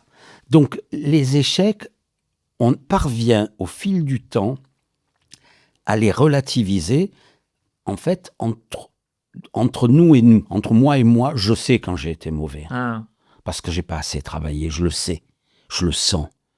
Certains, dans la salle d'audience, sentent « Ah, aujourd'hui, vous n'étiez pas au mieux de votre forme. » C'est toujours dit avec gentillesse. Il y a des fois où je suis mauvais, et il y a des fois où je suis grandiose, mais des fois où je suis mauvais. Et progressivement, on s'aperçoit que, encore une fois, d'abord, c'est pas nous qui faisons la prison. La blague de l'avocat qui dit « On va les faire ouais. », ça n'existe plus, hein. Ou peut-être que ça n'a jamais existé d'ailleurs. C'est pas nous qui allons en prison. Nous, on défend du mieux qu'on peut. Donc, l'échec, quand tu as plaidé un acquittement, que tu entends 20 ans, tu t'en prends une. Moi, 3 heures après, 2 verres de vin après, c'est pas on les a pris. Il les a pris, parce que c'est pas moi qui ai fait sa défense. Je l'ai défendu, mais il voulait plaider l'acquittement alors que j'aurais préféré qu'il reconnaisse. Voilà. Donc, on vit avec ça. Alors, il y en a qui le prennent plus ou moins à cœur. Dupond-Moretti le prenait, c'est un truc de fou. Quand il avait un échec, il en parle jamais trop, hein, mais quand il avait un échec, il le vivait très mal. Pour l'anecdote, tu le sais, ma fille a travaillé 14 ans avec lui. Donc, Alice, qui est devenue une big avocate, mais Alice vivait à ses côtés, elle l'adore, elle lui voue un culte, hein. Moi, moins maintenant. Ça quand même, vous avez quand même à une époque été relativement. C'est mon meilleur ami. Voilà. Ça a été mon meilleur ami, puis le temps a passé. Peut-être je le recevrai ici, il me dira ce qu'il en pense. Non, mais il dit encore, que j'avais mon portrait dans son bureau quand même. Enfin, nous deux Bah, je sais. en photo. Moi, je l'ai vu, la photo. Je Nous connais. deux en photo. C'était à Bergerac. On venait de s'engueuler. Il avait insulté des juges. À l'époque, le délit d'audience existait. Les juges voulaient le juger. Et ils s'étaient trompés sur la procédure. Et je me lève, je dis, vous ne pouvez pas le juger parce que vous avez oublié de faire acter ceci ou cela. Il était fou furieux que je le défende sans lui avoir demandé. Et on s'est engueulé, et il y a un journaliste qui a capté notre image tous les deux. Il avait sa barbe et ses moustaches en guidant à vélo. On s'est embrouillé. Mais voilà, mais sinon on partait en Guadeloupe ensemble, on était copains, quoi, on était amis. Et c'est en venant chez moi qu'il a rencontré Alice. Il m'a dit, je vais t'en faire une avocate, je te la prends 1 an ou 2. Ça a duré 15 ans. Et donc, je reviens sur ce que je disais, ce rapport à l'échec, ce rapport aussi au succès, c'est-à-dire que il y a un truc un peu singulier. Quand Le succès, c'est notre succès, l'échec, c'est le leur. C'est ce que j'aurais dit.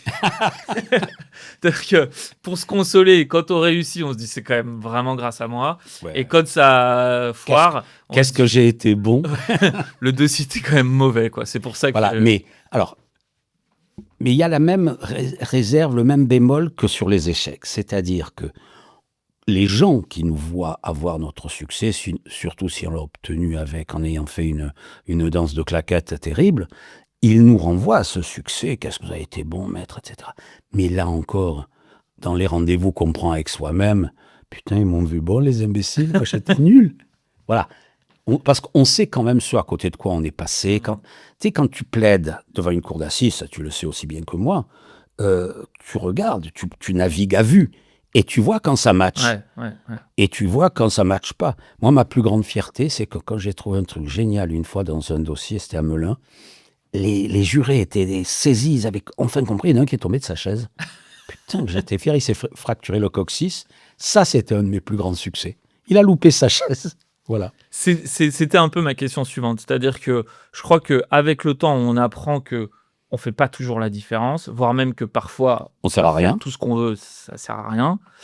Est-ce que tu as quand même des souvenirs et dans lesquels tu sais que c'est toi qui as fait la différence? C'est-à-dire que si c'est pas toi qui étais venu ce jour-là dire ce que tu avais à dire, le mec aurait été condamné ou... Cette semaine-là, la semaine qui vient de passer, mardi, j'étais au tribunal de Poitiers où je défendais un restaurateur local très connu, très, très reconnu localement.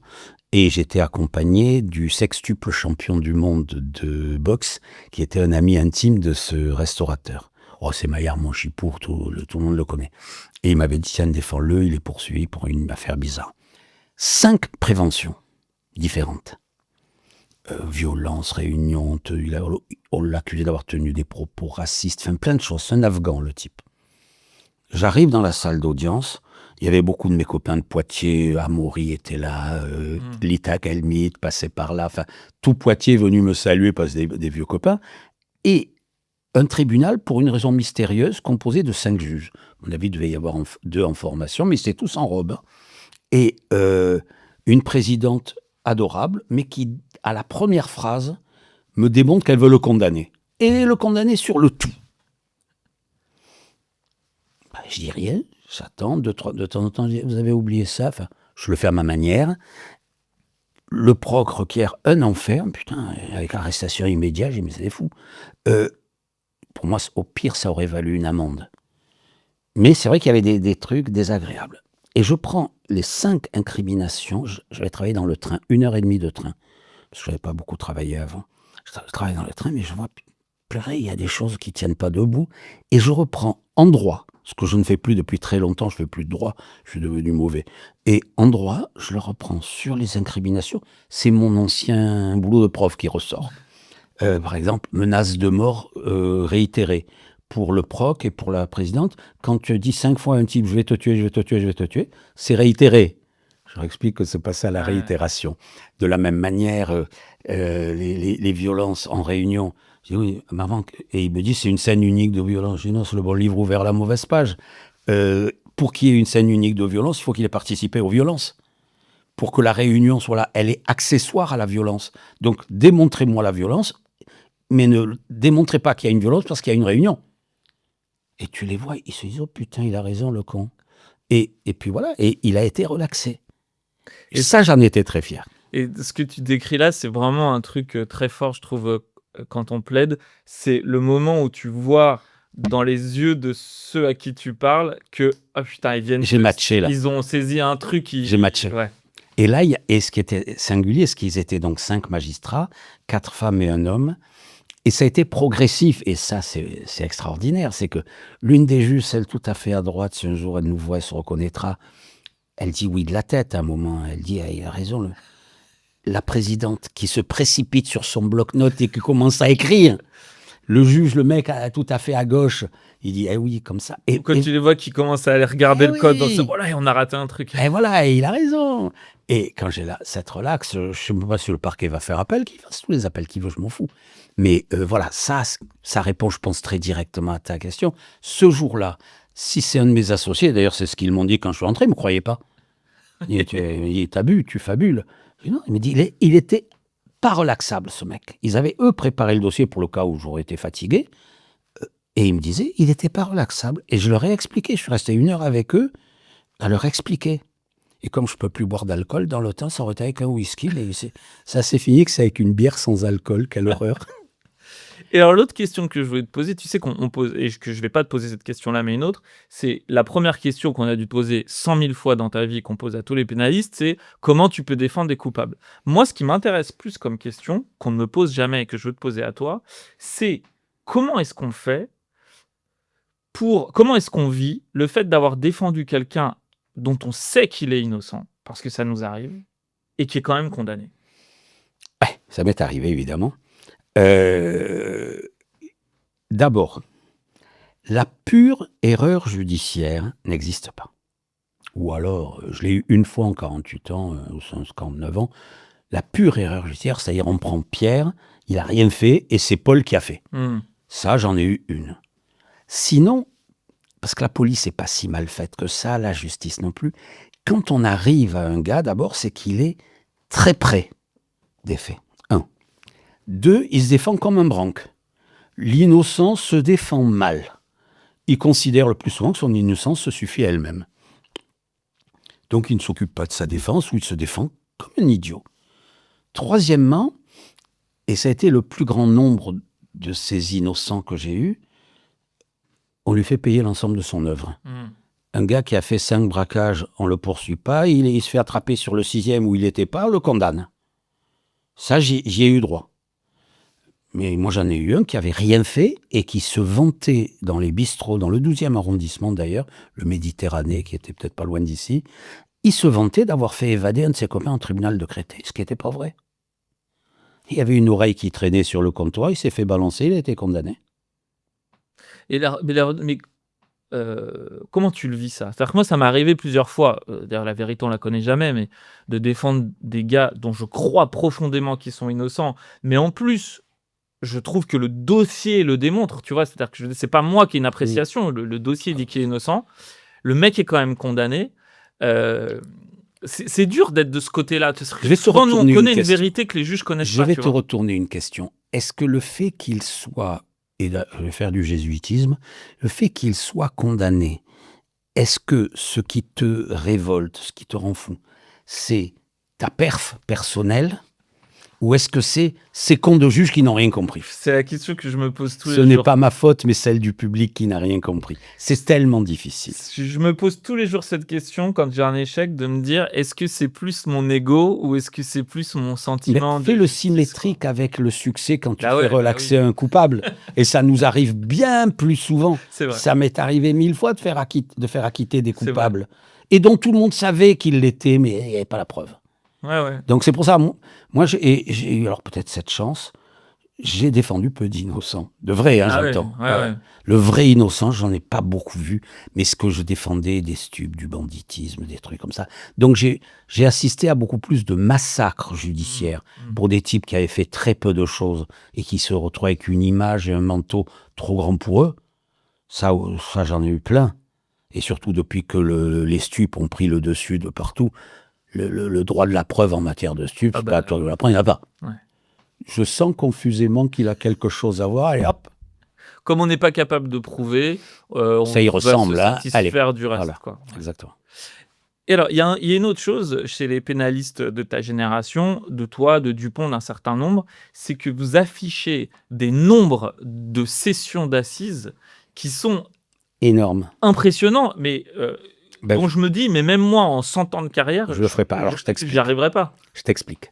Je dis à tout le monde, et c'est la stricte vérité, que j'ai défendu plus de 1000 affaires aux assises.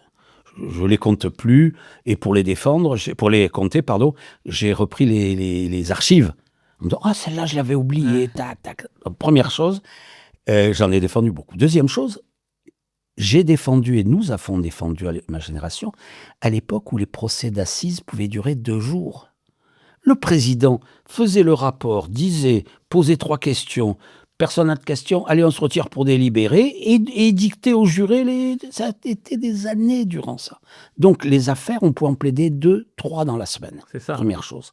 Deuxième chose, et quand tu vois des avocats comme le pauvre Jean-Yves Liénard, il en plaidait des fois 2 ou 3 par jour, parce que le fait d'être présent lors des débats n'avait pas grande importance, parce qu'il n'y avait pas de débat. Donc, il avait un collaborateur à Évry, un à Versailles, un à Paris, qui suivait, qui prenait 3 notes. C'est ce que ma fille a fait pour Dupont pendant des années. Il prenait 3 notes, il lui racontait à la suspension d'audience. L'autre, il me sortait son numéro, et il était très fort en plus, parce que il n'y a que les bons avocats qui se le permettent. Hein. Il nous faisait un numéro de claquette. Pelletier pouvait plaider 3 heures sur un dossier qu'il n'a pas ouvert. Il savait faire ça. C'est impressionnant. Et donc, les affaires duraient moins longtemps, donc il y en avait beaucoup plus. On était moins nombreux à défendre. Aujourd'hui, vous avez un monopole de la conférence du stage pour les affaires criminelles parisiennes, de plus en plus. Il y a de plus en plus de pénalistes ou de non-pénalistes qui se prennent pour qui s'affichent pénalistes pour gratter des dossiers. Les affaires en province, on en a de moins en moins, sauf quand ce sont des clients parisiens qui se font attraper là-bas. Parce qu'en province, les avocats, il y a toujours quelques avocats pénalistes en province qui collectionnent les dossiers. Et puis, là, c'est mon cas particulier. J'ai été, à l'époque, dans les années 80, 79-80, l'avocat des PTT, des postes. Et j'ai appris l'essentiel de mon métier en étant partie civile pour les agents des PTT ou les employés qui se faisaient braquer. J'étais aux audiences avec des gars dont je vais souvent devenir l'avocat par la suite, parce qu'ils aimaient bien je les fracassais pas trop. Et j'apprenais aussi en voyant les autres avocats, les pénalistes travailler. Donc j'ai eu 200 ou 300 affaires d'assises en quelques années. Et très vite. Très vite, qui sont enchaînées. Donc je suis devenu un spécialiste de la cour d'assises, en ayant été partie civile, et j'ai appris, si je puis dire, comment on pouvait être à contre-emploi. C'est-à-dire que quand je me vois défendre mes clients en partie civile, je voyais comment faisaient les autres et je les voyais se planter. Mais il y a quand même une évolution, enfin moi quand on en parle, majeure sur le déroulement de la cour d'assises, L'oralité. les enjeux, l'oralité. C'est vrai que tu dis, il y a toute une époque où effectivement il n'y avait pas besoin de venir au débat, tu plaidais à la fin, tu partais. Aujourd'hui, moi j'ai plutôt l'impression que tout se passe pendant les débats et que la plaidoirie, on t'écoute à peine. C'est juste pour se faire plaisir. La plaidoirie, c'est l'onanisme de l'avocat. Hein. Faut pas se raconter d'histoire. Ils aiment bien nous entendre quand on a un certain talent, sinon ils prennent des notes ou ils pensent à autre chose. Hein. Mais c'est totalement vrai. Un procès, aujourd'hui et depuis quelques années maintenant, se gagne ou se perd au débat. Et pour moi, les vrais et bons pénalistes sont ceux qui se spécialisent dans les contre-interrogatoires. C'est de ça dont je voulais te parler. Bah, évidemment. Et avec Dupont, j'en ai plaidé plein. On adorait faire le gentil, le méchant. Et moi qui suis un gentil... Pour s'amuser, je faisais le méchant, lui qui est toujours un méchant, faisait le gentil.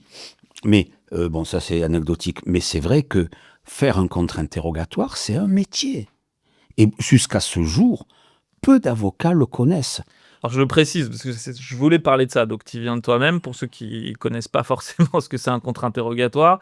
Quand on est aux assises, on fait venir un témoin, le président ou la présidente va poser des questions à ce témoin, et une fois qu'elle a posé ou qu'il a posé toutes les questions qu'il estime nécessaires, on laisse les avocats poser des questions aux témoins. C'est le contre-interrogatoire, parce qu'il y a eu un interrogatoire et c'est le contre-interrogatoire. En réalité, c'est un terme qui vient qui est anglo-saxon. Hein. On n'a même pas le vocabulaire pour parler de ça. En anglais, ça se dit cross-examination.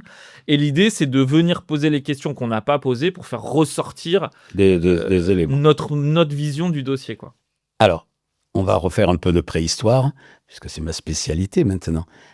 Il fut un temps, mais pas si ancien que ça, jusqu'à il y a 20 ans. Mm. Pour poser une question, il fallait demander l'autorisation du président. Bon, progressivement, on a cessé de le faire, et certains présidents disaient « Mais vous ne m'avez pas demandé l'autorisation. » Ben voilà, je vous la demande. Mais c'est vrai qu'il fallait demander l'autorisation, et le président pouvait dire, une fois qu'on avait fini de la poser, « Je ne poserai pas cette question. » Ça valait aux instructions, mais à l'audience de la cour d'assises, ou de la correctionnelle. Donc, si tu veux, c'était très difficile. Si on avait des présidents, il y en avait beaucoup, dirigistes, qui posaient les questions et qui nous bloquaient pour les poser. Bon, ça provoquait des incidents, etc. Mais donc, ça a été un truc qui a été gagné par des combats. Le fait de pouvoir poser les questions qu'on veut, c'était gagné par des combats. Et c'est des combats juridiques ou c'est des combats, j'allais dire, d'audience? C'est-à-dire que petit à petit, il faut s'habituer à ce que les avocats... Ça s'est instauré. Ouais. Et il y a eu un phénomène aussi très important dont personne ne parle jamais, c'est le rajeunissement des juges. C'est-à-dire qu'on a de plus en plus les juges sortis d'école, la magistrature, qui ont toujours vécu là-dedans, ils ont une approche du débat contradictoire que les anciens n'avaient pas. Donc, ils acceptent que tout le monde s'exprime. C'est beaucoup plus ouvert. L'un des premiers qu'il a fait, c'est Alain Verlaine, qui était immense juge d'instruction, immense. Il a même été le premier à motiver les décisions, alors que c'était interdit. Et il se faisait casser par la Cour de cassation, mais il estimait que c'était inacceptable que l'accusé ne sache pas pourquoi il est condamné. Donc, il motivait et il le disait verbalement, la motivation. À l'audience. À l'audience. Il le disait verbalement. Et le procureur général faisait acter pourvoi dans l'intérêt de la loi. Il s'est fait casser 5-6 fois jusqu'à ce que la Cour de casse dise ben voilà, c'est ça. La nouvelle vie, c'est ça. Moi, j'aimerais bien que tu me racontes, si tu en as, un souvenir de contre-interrogatoire un peu particulier. Oui, quand tu fais pleurer un policier, voilà. J'en suis pas très fier, je dois dire. C'était à Douai. Où avec Dupont, on était tous les deux, et donc il avait été décidé que je faisais le gentil, le méchant, pardon, qui faisait le gentil. Arrive un policier, très, très policier province, moustache, machin, et qui commence, oui, il est coupable, enfin, je le démontrerai au cours de mon exposé, enfin, le con qui raconte son histoire, très fier de lui. Il n'avait pas tort, notre client était coupable. Mais ça tenait pas bien. Et il avait, à l'époque, c'était possible, refusé de donner son ADN, ce qui aurait été tragique s'il l'avait donné. Il avait inventé que chez les gitans, on ne peut pas faire de prise de sang, mais tout le monde disait, mais c'est pas une prise de sang, je m'en fous, je veux pas. Et ça avait été toléré. Et le gars expose son truc. Mais il avait fait une enquête pourrie. Il y avait 5 accusés sur un viol collectif dégueulasse. Il y avait 5 accusés, 4 d'entre eux avaient accepté de donner leur ADN, boum. Ils sont partis pour des 10-12 ans, l'un avait refusé alors que c'était lui le chef. Et le policier, enfin, il fait son truc. Et je lui dis, après, donc le président lui tresse des lauriers, enfin tout le monde est content. Et je lui dis, mais pourquoi vous n'avez pas son ADN ? Il n'a pas voulu. Et alors ? Ben, je ne peux pas l'obliger. Attendez, ne me prenez pas pour un crétin. Il est en cellule, il a une brosse à dents, vous pouvez lui faire tenir un papier, vous pouvez faire ce que vous voulez, et vous le prélevez. Et vous avez son ADN, et je peux rien dire. Je peux rien dire. Ah bon, j'y avais pas pensé. Je vois que vous n'avez pas beaucoup pensé dans ce dossier, et je commence à le piétiner. Je relève tous les manques. Le gars a été d'ailleurs acquitté après. Je relève tous les manques de son instruction, de son enquête, etc. Et je termine, le mec est mal à l'aise. Arrive Dupont, qui n'a pas pu s'empêcher, il le repiétine. Le mec s'est mis à pleurer, on l'a retrouvé à la suspension au bistrot à côté, on a bu un whisky avec lui, il ne faut pas nous en vouloir, on a fait notre taf, etc. C'est ça, c'est que souvent, on peut être parfois très dur à l'audience avec des témoins, et puis derrière, chacun sait qu'on joue notre rôle, quoi. Bien sûr. Et ce qui est marrant, c'est qu'à l'époque, ma fille était la collaboratrice de Dupont déjà. Et je l'appelle... J'étais à la gare de Douai pour prendre le TGV pour rentrer à Paris. J'appelle, il me dit, alors il a été condamné à combien ton client ? Je dis, non, il a été acquitté. Ma fille, féministe déjà, salaud ! Et elle me raccroche au nez. Et tu parles Pardon, je peux raconter une anecdote sur Dupont. Ce jour-là, parce que bon, il a été, tout le monde le déteste aujourd'hui, c'est une mode. Moi, je dois dire que Dupont-Moretti, ce jour-là, on boit une bière, lui et moi, à la buvette de la gare. Je rentrais de Guadeloupe où j'avais passé 10 jours à plaider. On plaidait le matin, on se bronzait l'après-midi. Hein. J'étais noir. Je suis un peu métèque sur le bord des oreilles, donc tu me mets 2 heures au soleil, je suis noir. Mais là, c'est une semaine au soleil. Et je tourne le dos à la salle, au comptoir, et Dupont est face au comptoir. Et il y a six agents de la SNCF, à l'époque ils avaient encore des tenues, tu sais, et qui parlent entre eux, pas trop fort, j'ai pas entendu, mais Dupont lit sur leurs lèvres, tiens, le gros Dupont boit avec un bico. Bico, c'était moi. 99% des gens font semblant de ne pas entendre. Dupont se lève, il casse sa chope et leur fonce dessus avec sa chope pour leur éclater la tête. Le grand Dupont. Ça, c'est vraiment Dupond-Moretti. Celui que j'aimais. Et c'est vrai que des anecdotes comme ça, moi, quand je suis en sur lui, mais sur des pénalistes, c'est-à-dire que dans l'ensemble, c'est quand même toujours des personnages un peu aux couleurs. Moi, je dis souvent, pour devenir pénaliste, il faut avoir quelque chose à régler, soit avec soi-même, soit avec la vie. C'est pas normal, en tous les cas, d'avoir envie de passer sa vie à aller en prison, en garde à vue où ça pue, et à défendre des mecs qui ont fait des trucs horribles, quoi. Tu vois, il y a un truc pas normal. Moi, c'est mon passé. Enfin, ça a commencé comme ça. J'ai réglé mon passé parce que j'étais prédélinquant. Et ce qui m'a évité de devenir délinquant, c'est d'être venu à Paris. Je pense que mes copains m'auraient embarqué, puis j'avais pas une capacité de résistance extraordinaire dans ces trucs-là. Je me suis retrouvé X fois en garde à vue parce que j'allais peindre les testicules de la statue de David en rouge sur le Prado. Donc tous les samedis soirs, on prenait nos mobylettes. Il n'y avait pas de bombe de peinture, il y avait un petit seau de peinture et un pinceau. Et comme à l'époque, j'étais le plus petit, le plus léger, on me montait sur la statue et je peignais. Et un jour, les policiers sont arrivés. Les autres sont sauvés, ils m'ont laissé tout seul sur la statue. J'ai pris une branlée énorme. Les flics ? Oui. Ils m'ont mis ils avaient à l'époque des tubes Citroën. Ouais, je vois bien. Ils m'ont mis dans le tube Citroën. J'étais par terre, ils avaient ses pieds sur moi, ils me piétinaient jusqu'à l'évêché. Aucun rapport, mais je veux revenir à ce dont tu parlais avant, quand tu parlais d'ADN.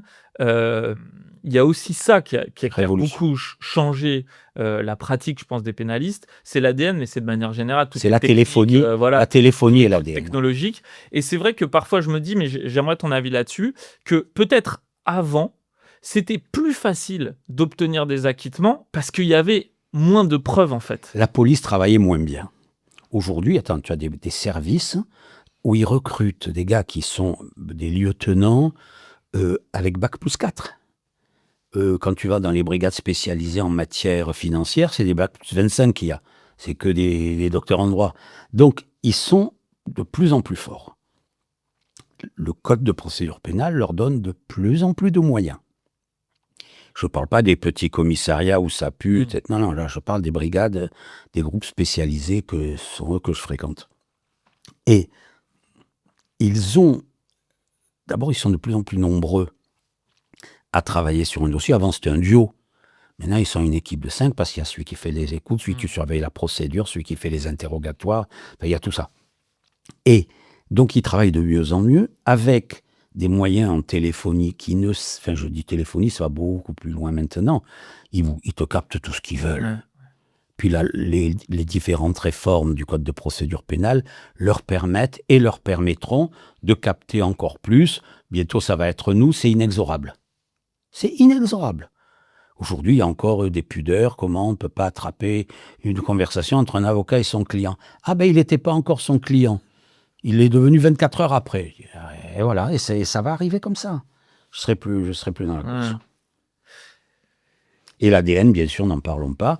Mais curieusement, selon moi, l'ADN, la défense a trouvé de plus en plus de moyens de se défendre. Tu sais, avec les ADN de transfert. Secondaire, machin. Voilà. On a de plus en plus de moyens de défense. En téléphonie, pour moi, il y a une spécialiste en France de la téléphonie, c'est Alice, ma fille. Ce que tu me dis tout le temps. Elle est très forte. Moi, je lui donne les dossiers. Les dossiers où j'ai des problèmes de téléphonie. Elle nous a aidé, Édouard Martial et moi, à obtenir à Toulouse un acquittement, mais infaisable. Appel parquet, le gars a pris 18 ans, on appelle. Hein. Mais on a obtenu un acquittement là-bas grâce à elle. Elle nous avait fait des tableaux, tout ça. Et tu t'aperçois que parfois, les policiers truquent et comptent sur notre paresse. On a obtenu, par exemple, avec mon associé dans l'affaire de l'évasion de Redouane Faïd en hélicoptère, un acquittement parce que les policiers avaient volontairement oublié de remonter les datas. Ils n'avaient mis que les SMS. Voilà, des trucs comme ça. Et il faut qu'on travaille. Mais c'est pas passionnant à faire comme travail, mais il est impératif. Mais donc, je reviens à ma question. Est-ce que tu as l'impression que c'est plus dur d'aller obtenir des acquittements? On ne les obtient, selon moi, que sur soit certaines affaires, comment dirais-je, médiatiques, où la pression publique, entre parenthèses, entre guillemets, pèse pour la culpabilité ou contre la culpabilité, avec un jeu des journalistes qui sont obligés de faire un fil dramatique, qui au début de l'affaire, il est très coupable, au milieu de l'affaire, il est moins coupable, à la fin de l'affaire, il est innocent. Ou l'inverse, c'est une sinusoïde que la presse met dans la tête des gens. Bon, nous, quand on vit le procès, on s'en aperçoit. Et ils nous le disent quand on boit un coup ensemble. Donc, il y a la dramaturgie journalistique, mais si tu veux avoir aujourd'hui, pour revenir à ta question, avoir un acquittement, c'est soit un fait d'audience, un témoin qui bascule, une analyse technique qui bascule. Ça, c'est avec ça qu'on arrive. C'est pas avec nos plaidoiries. Nos plaidoiries sont une manière de mettre en musique nos arguments. Mais c'est pas avec le talent oratoire. Moi, je me souviens, les avocats, il y en a encore quelques-uns qu'on croit, ça me fait marrer. Comme aurait dit Victor Hugo, il est de... Voilà, fini ça. Tu me fais toutes mes transitions. C'est exactement le sujet suivant dont je voulais parler. On se connaît un peu quand même. C'est-à-dire, ce sujet-là, c'est-à-dire, c'est quoi ta théorie, si je peux dire, sur comment convaincre? C'est quoi ta méthode intérieure La mienne, hein. pour, voilà, de ce qui est selon toi l'éloquence, la rhétorique, Alors, tu vois? on va enlever rhétorique et éloquence. D'abord, j'ai un accent marseillais. Et plus je m'énerve quand je plaide, plus il sort. Donc, et les magistrats auxquels je m'adresse ou les jurés détestent pas ça. Et parce qu'il est sympa, mon accent. Donc, voilà. Et je le surjoue pas. Il sort vraiment tout seul. Et donc, c'est ça, et ça attire l'oreille. Quand tu plaides avec un accent, mais comment il s'appelle, Christian Saint-Palais, avec son accent rocailleux du Béarn, pareil. Si tu veux, quand tu as ça, c'est une manière de capter l'attention et l'attention à l'apostrophe et de la maintenir. Première chose. Deuxième chose, le propos utilisé. Les mots utilisés, les expressions employées, les images utilisées. Plus le temps passe, j'ai été un des précurseurs là-dessus. Je sors de la rue, hein. Et donc j'employais des termes, des expressions, ça les faisait marrer. Certains confrères disaient « Oh là là !» Il m'est arrivé de dire à une audience, à un de mes confrères, « Arrête !» Alors qu'on se vous voyait, je dis « Arrête de me prendre pour un con, là tu m'énerves. » Putain, ça marque, c'est un truc de fou, tu vois. Ça, c'était des techniques. Et il y a aussi, bon, tu t'en aperçois depuis qu'on parle, filer des anecdotes, raconter, rendre notre histoire vivante en faisant des comparaisons, pas des jurisprudences, hein. Je me souviens d'un tel, ouais, il avait raconté des conneries, il a été condamné alors qu'il était innocent. Enfin, c'est comme ça. Pour moi, convaincre, aujourd'hui, c'est ça. C'est donner une musique qui donne envie, produire une musique qui donne envie à tes interlocuteurs, qu'ils soient professionnels ou jurés, de t'écouter. Et lorsqu'ils vont débattre entre eux, de dire « c'est pas con ce qu'il a dit là ». Et tu les vois, ils sont sérieux, ils notent. Hein. La plupart des jurés, il y en a peu qui font les touristes. Hein. Ils écrivent. Et les magistrats, après, quand ils nous parlent, ce qui arrive assez souvent, bien sûr, quand ils nous parlent, nous disent « on avait des jurés aujourd'hui, putain, c'était des flèches, hein, tu vois ». Alors ils nous disent « il y avait 2 abrutis complets ». Mais les autres les dévorent, les 4 autres ou les 6 autres, selon que ce soit en première instance ou en appel. Le juré idiot, on le laisse dormir. Mais nous, quand on les trie, on les regarde bien. Hein. Moi, j'arrive toujours une demi-heure avant l'audience. Alors que j'aime pas être à l'heure. Pour regarder la salle. Regarder la salle, même les regarder dehors. Ah oui. Devant la salle, quand ils attendent, quand ils se parlent entre eux, surtout le premier jour, bien entendu, c'est avant la sélection. Je m'assois au milieu d'eux, j'écoute, je laisse traîner l'oreille.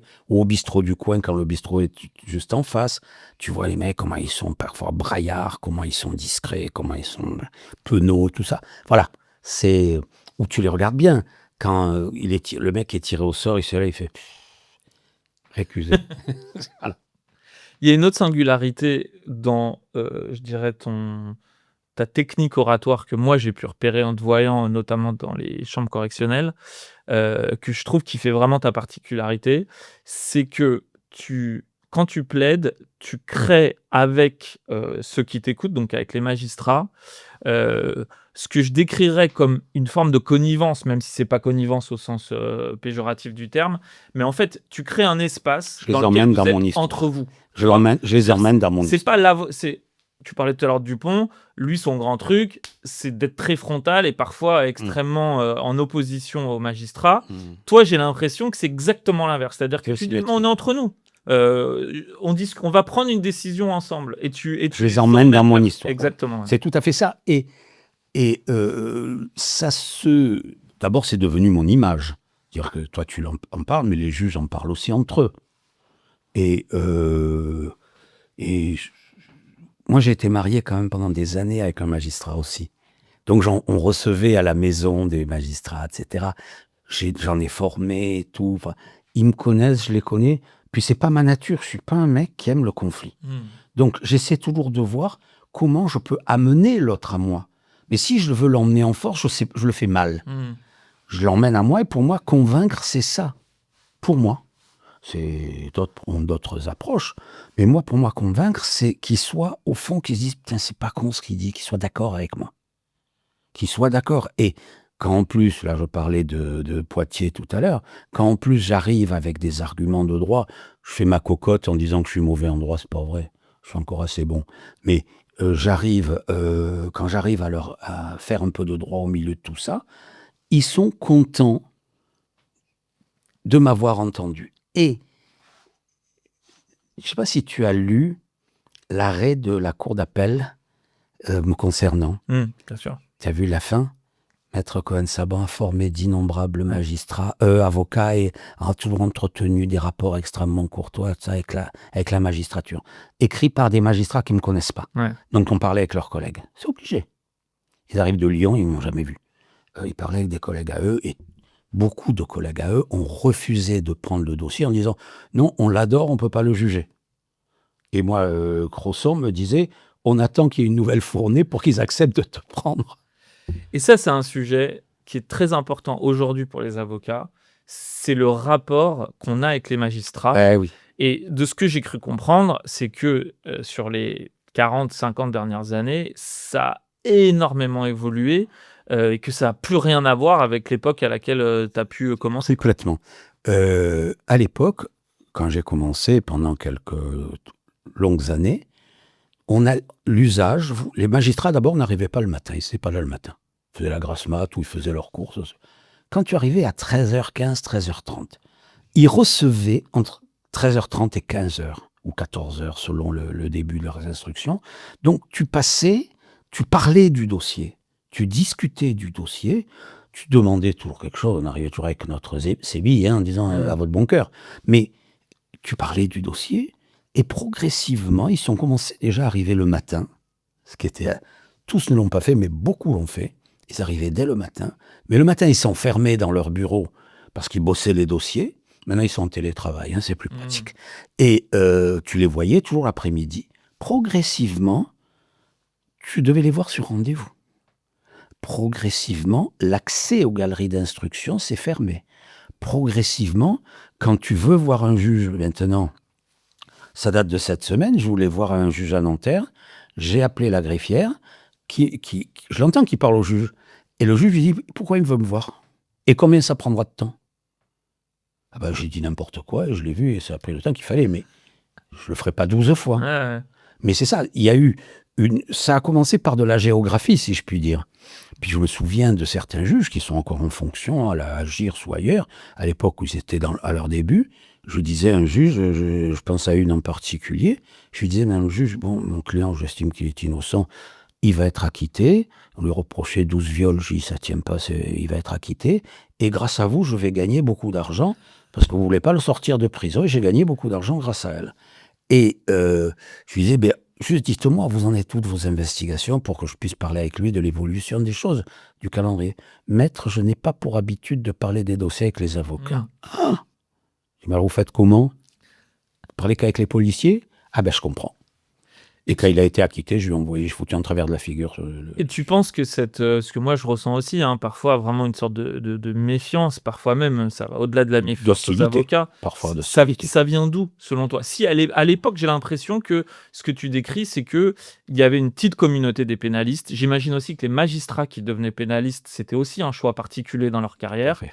et que donc on se retrouvait un On peu se connaissait. entre nous, quoi, en disant voilà, on a décidé. On savait quand il y là. avait, je vais te dire, il y avait chez les avocats 2 ou 3 pourris. Il y a toujours eu, et c'est comme ça. 2 ou 3 truqueurs, etc. Les juges les connaissaient, nous on les connaissait. Voilà. Bon, et ça a toujours existé, ça existe encore, mais il y en a beaucoup plus. Et donc, tu as raison, il y avait une coterie d'avocats pénalistes, de juges qui traitaient des affaires pénales. On se connaissait, on pouvait se passer un coup de fil. Monsieur le juge, votre CRR entre quand? Enfin, ils cachaient pas les CR à l'époque. Voilà. Et donc, on a ça. Après, ça a évolué. Je pense, alors beaucoup disent c'est à cause de l'école de la magistrature où on leur apprend la méfiance envers les avocats. Sans doute. Mais un con reste un con, un salaud reste un salaud, et un petit bien, ou il en a bien, un devient il en a bien, même quand ils sont passés par l'ENM. Alors c'est vrai qu'il y a une tendance générale à la méfiance envers les avocats.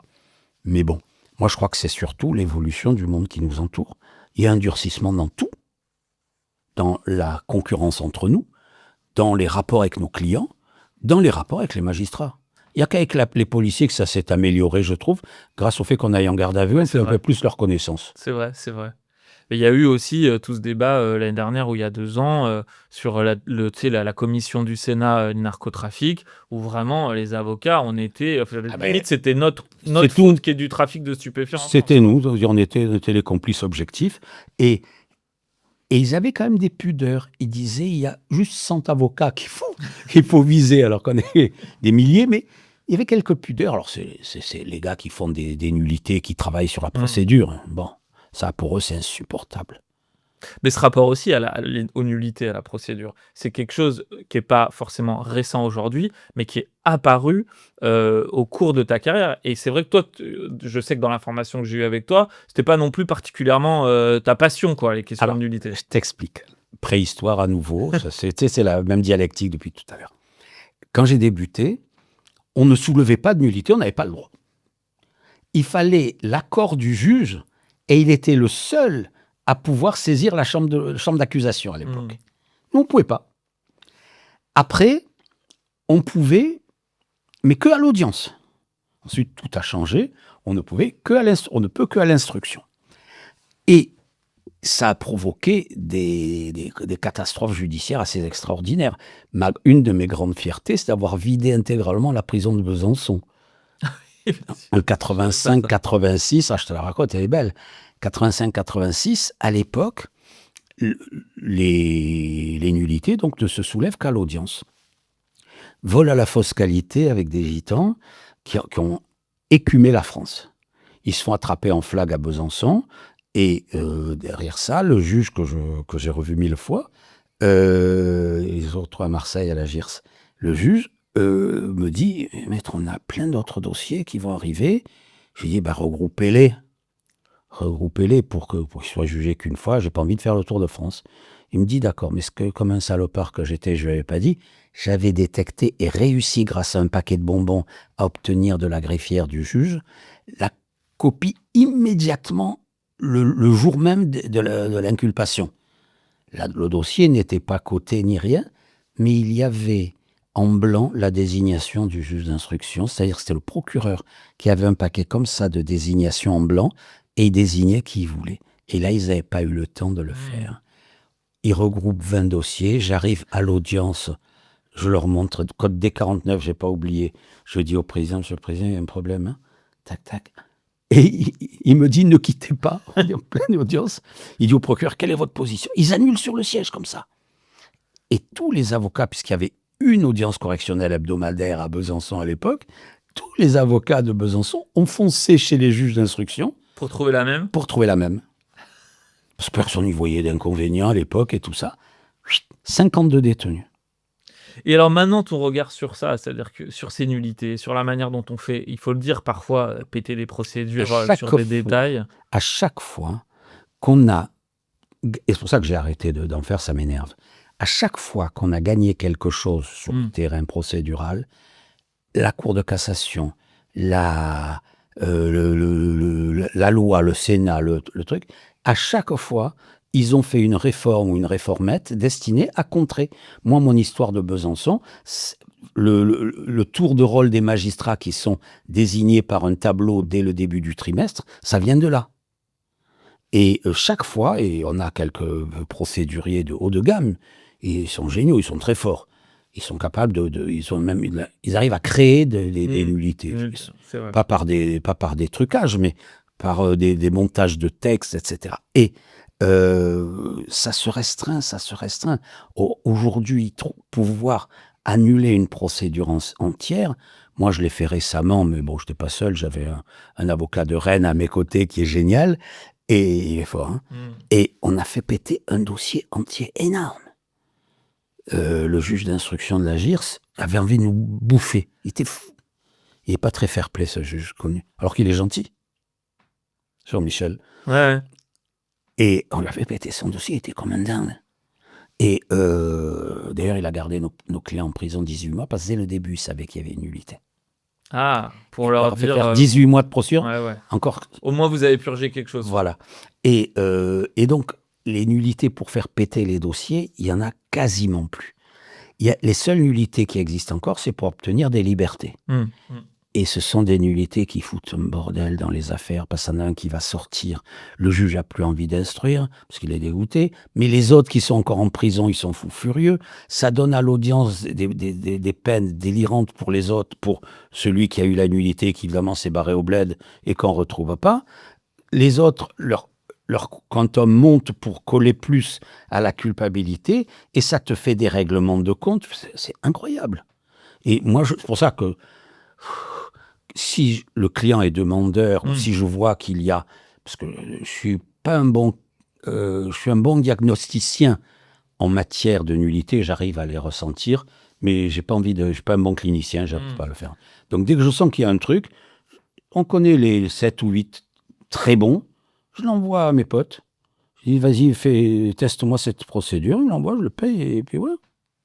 Et si tu devais aujourd'hui, c'est pas forcément sur la question de nullité, mais en général, modifier quelque chose dans la procédure pénale, le système judiciaire, quelque chose dont tu te dis depuis toujours, ce truc-là, c'est ce qui empêche qu'on juge bien en France. Je te donne un exemple, juste comme ça te laisse le temps de réfléchir. Ta réponse. Moi, par exemple, il y a un truc en audience je me dis, il faudra absolument changer ça. C'est le fait que ça soit le président qui pose les questions en premier. Parce que je trouve que le fait qu'il pose les questions en premier, en fait, il passe son temps à se battre contre le client. Il s'auto-convainc lui-même dans un sens ou dans l'autre. Et au final, quand nous, on arrive à poser des questions, sa religion, elle est faite. Mais c'est le système inquisitoire ou accusatoire. Exactement. C'est ça, c'est le problème, c'est de savoir, est-ce que le procès, c'est le procureur qui mène les débats avec la défense, avec un échange, avec tout ça. Mais notre culture judiciaire, elle n'est pas prête à ça. Hein. Les magistrats sont, je crois, assez jaloux de leur pouvoir. Alors que ça serait un changement minime. On dirait juste, monsieur le procureur, c'est vous qui posez la question en premier, ensuite les avocats, et monsieur ou madame le président, si vous avez des questions en plus à la fin, vous pouvez les poser. Oui, mais il faudra que les magistrats acceptent d'être des arbitres. C'est ça. Et c'est pas gagné pour tout de suite. C'est pas gagné pour tout de suite, mais pour moi, alors, je partage complètement ton point de vue, mais avant ça, il y a peut-être d'autres choses. C'est effectivement les rapports entre les gens. C'est-à-dire si on arrive à recréer, et d'ailleurs il y a plein de commissions en ce moment, rapports magistrats, j'y vais pas, hein, pour des raisons évidentes, j'ai pas envie d'aller les voir. Mais tout le monde sent qu'il y a un tel durcissement dans les relations entre avocats et magistrats que ça ne permet pas une bonne justice. Et les avocats ont leur part de responsabilité. Quand tu vois chez certains confrères d'une génération bien plus jeune que la mienne, qui ne conçoivent l'audience que comme une espèce de combat, on met des gants de boxe, on y va, on fait des incidents, c'est parfois grotesque, c'est parfois ridicule. Et tu les vois avec leurs petits bras musclés qui essaient d'obtenir un avantage à l'audience, mais... Non, moi, je crois que le problème, c'est que l'évolution du monde qui nous entoure ne va pas du tout vers ça. Ben c'est vrai que tu as aussi dans le sens de ce que tu dis, par exemple dans le système, anglais ou même américain, où en fait les magistrats, ce sont généralement d'anciens avocats qu'on a choisis parce qu'ils étaient bons, parce qu'ils étaient réputés, parce qu'ils avaient de l'expérience et c'est vrai que si toi demain, par exemple, tu devenais, président d'assises ou de chambre et que je devais plaider, face à toi Mes oreilles seraient mieux ouvertes. et moi j'aurais beaucoup moins envie d'aller Au au combat. contact parce que Oui, je on pourra monter nos désaccords. Là, exactement. je suis pas d'accord avec vous, à l'audience, je suis pas d'accord avec vous. Et qu'est-ce qui se passe aujourd'hui quand c'est des présidents qu'on a bien connus comme juges d'instruction, qu'on a côtoyés des années Et durant, parfois dont on se dit: «Mais en fait, ils ont jamais vu les dossiers comme on les voit, donc en fait, et- ils mais savent dans, pas de quoi ils parlent». mais dans les rapports qu'on a avec ces présidents qu'on connaît, ça se passe beaucoup dans leur bureau. Après, le Mmh. soir de l'audience, il y en a même qui ont leur petit flasque de whisky, on partage. Ça, je pense à certains en particulier. Et on débriefe l'audience. Et moi, je me souviens, il y en a un auquel j'ai dit récemment, il débutait, il quittait la GIRS, il devenait président de cour d'assises. Je lui disais, écoute, t'es plus juge d'instruction, c'est fini. Tu ne poses pas les questions à mes clients, à mon client comme ça. Tu es en train de lui poser des réponses. C'est Mmh. insupportable. Oh, écoute, on discute, on s'engueule pas, mais on est en opposition frontale. Mais devant un verre. Le lendemain, et je lui dis, mais recommence pas, je vais être obligé d'aller à l'incident. Le lendemain, première question, il recommence. Je me lève, je prends ma robe, je la jette et je vais au vestiaire des avocats. C'était à Bobigny. La greffière vient me chercher. Le président veut vous voir. Je dis non, qu'il vienne sur mon territoire. Et on a pris un café à la buvette et après, ça s'est un peu calmé. Ça n'a pas empêché mon gars de se prendre 25 ans. Hein. Enfin, toi, tu peux le faire, hein, tu peut-être d'ailleurs le seul, hein, Je honnêtement. crois être Moi, un j'ai des jamais seuls à débriefé pas avec faire un ça. président. Mais à l'époque, ça se faisait pas mal. Ouais, peut-être, ouais. À l'époque, ça se faisait pas mal parce que, encore une fois, aujourd'hui, il y a des tonnes de présidents. Tu vois arriver des noms que tu n'as jamais entendus, des gens qui étaient à la chancellerie, qui n'ont jamais fait de judiciaire. Enfin, c'est impossible. Mais bon, j'ai le privilège de l'âge et de la notoriété, et surtout depuis que j'ai été relaxé. Alors là, c'est une autoroute, hein. Un chemin parcouru de fleurs. On en vient à ça, dont je voulais parler. On t'en a déjà un peu parlé avant. Ma question, c'est plutôt qu'est-ce que tu retires, de cette affaire dont tu as été le prévenu, La le mis en victime. cause? Au final, la Au victime. final, la victime, c'est évidemment pas enviable, mais j'imagine que c'est aussi une expérience assez incroyable quand on a été du côté de la défense toute sa vie, de se retrouver, sur la sellette. C'est-à-dire que tu as dû aussi vivre, enfin, tu as dû comprendre des choses que, tu vois, que tu D'accord. avais jamais vécues avant, quoi. D'abord, j'ai eu un coup de peau. J'ai eu mon très grave accident au bras 1 semaine ou 10 jours après ma mise en examen. Et pendant 2 ou 3 ans, j'ai subi 5 interventions chirurgicales sur le coude, etc. Très sincèrement, j'avais autre chose à penser qu'à ce procès. Ouais. Donc je m'en foutais. J'ai commencé à m'en inquiéter 1 mois avant l'audience. Là, je commençais à flipper grave, parce que je disais à qui voulait m'entendre, je ne vois pas ce que j'ai fait de mal. Et eux me disaient, t'avais qu'à faire bien. Tu connais l'histoire, tu m'as défendu. On me dit que j'ai produit un faux, on me dit qu'on sait que c'est pas moi qui l'ai fait. Mais j'avais qu'à savoir quand même parce que je suis expérimenté. Oh, c'est de la folie. D'autant qu'on savait pertinemment qui avait fait le faux Bien et sûr. que lui n'a jamais été poursuivi, Ouais, l'avocat espagnol. ouais. Et à l'origine de ça, qu'est-ce qui me frappe? C'est que je suis l'objet d'une vengeance. Ça, pourquoi on veut me faire la peau et comment je le sais surtout, c'est ça qui est intéressant. C'est que mon ex-femme, avec laquelle je suis divorcé depuis 1990, était dans cette section du parquet juste avant l'affaire. Elle y avait des relations. Et on lui avait dit, elle m'avait répété, là-haut, 12e étage ou je ne sais plus combien, ils veulent sa peau. 2 présidentes correctionnelles qui sont des copains m'ont dit, attention, certains veulent votre peau. Pourquoi on voulait ma peau? Parce qu'il y avait une histoire de fausse garde à vue, autorisée par un magistrat. Et mon client, à mon instigation, parce qu'on en avait parlé, on avait préparé, personne ne sait comment je l'ai su. Parce que mon client avait oublié. Personne ne sait, j'ai dit que quand ça sera prescrit, je le dirai. Parce que c'est un truc extraordinaire, comment je l'ai su. Et c'est moi qui soulève le truc. Le client le reprend, bien entendu. Le magistrat est mis en examen. Elle a failli aller aux assises. Et toute la section du parquet s'est dit, c'est ordure, on va lui faire la peau. Et mon client, l'anglais, là, leur a offert cette opportunité. Et ce qui est incroyable dans cette histoire, c'est qu'en parallèle, il y a ces 2 histoires dont tu parles et que toi, au final, tu es renvoyé dans le tribunal parce qu'on te dit Que j'aurais dû savoir. vous auriez dû savoir que c'était un faux. Et que elle dans a un l'autre non-lieu affaire- pour la même motivation. Oui, tu Exactement. connais le On dossier. disait comme elle pouvait pas savoir. Voilà, elle était très occupée à l'époque. Exactement. Voilà, mais là, tu vois l'entre-soi. Comment parfois la machine peut protéger la machine ou peut enrayer l'autre machine. Moi, ils m'ont pourri la vie. Hein. Ce sentiment, mais j'en reviens toujours à la même chose, mais d'injustice profonde de se retrouver exactement à cet endroit où on se dit, en fait, toute ma vie, j'ai dit que la justice, elle était injuste, et là, Je la vis. tu le vis, quoi. Mais tu sais, le truc le plus flagrant qui m'a le plus traumatisé dans tout ça, quand j'entrais dans les salles d'audience, il fallait que je mette ma canne et ma serviette sur le truc. J'étais obligé. Ouais. C'était pour moi, je l'ai vécu, c'est con, c'est débile, comme une humiliation. Et d'ailleurs, au fil des jours, les policiers m'ont dit non, vas-y. Ouais. Parce qu'ils avaient entendu un Bien peu sûr. les débats, ils ont compris. Et, mais me retrouver, effectivement, mon raisonnement était, personne ne pourra jamais me condamner pour ça, c'est impossible. Donc je suis resté pendant plusieurs années là-dessus. Puis j'ai vu que les juges d'instruction, ils étaient trois. Après avoir pensé que c'était chez moi que les faux avaient été faits, avoir constaté que c'était pas chez moi, après avoir trouvé où c'était fait et l'avoir glissé au fin fond d'une commission rogatoire, je me suis dit, je peux pas avoir confiance dans ces gens. Et je leur ai dit, j'ai pas confiance en elles. Et nos relations sont Un peu détérioré. un peu détériorées. Et il y en a une qui avait été la stagiaire de Brigitte, mon ex-femme. Je l'ai croisée une fois. Elle me tend la main, bonjour maître.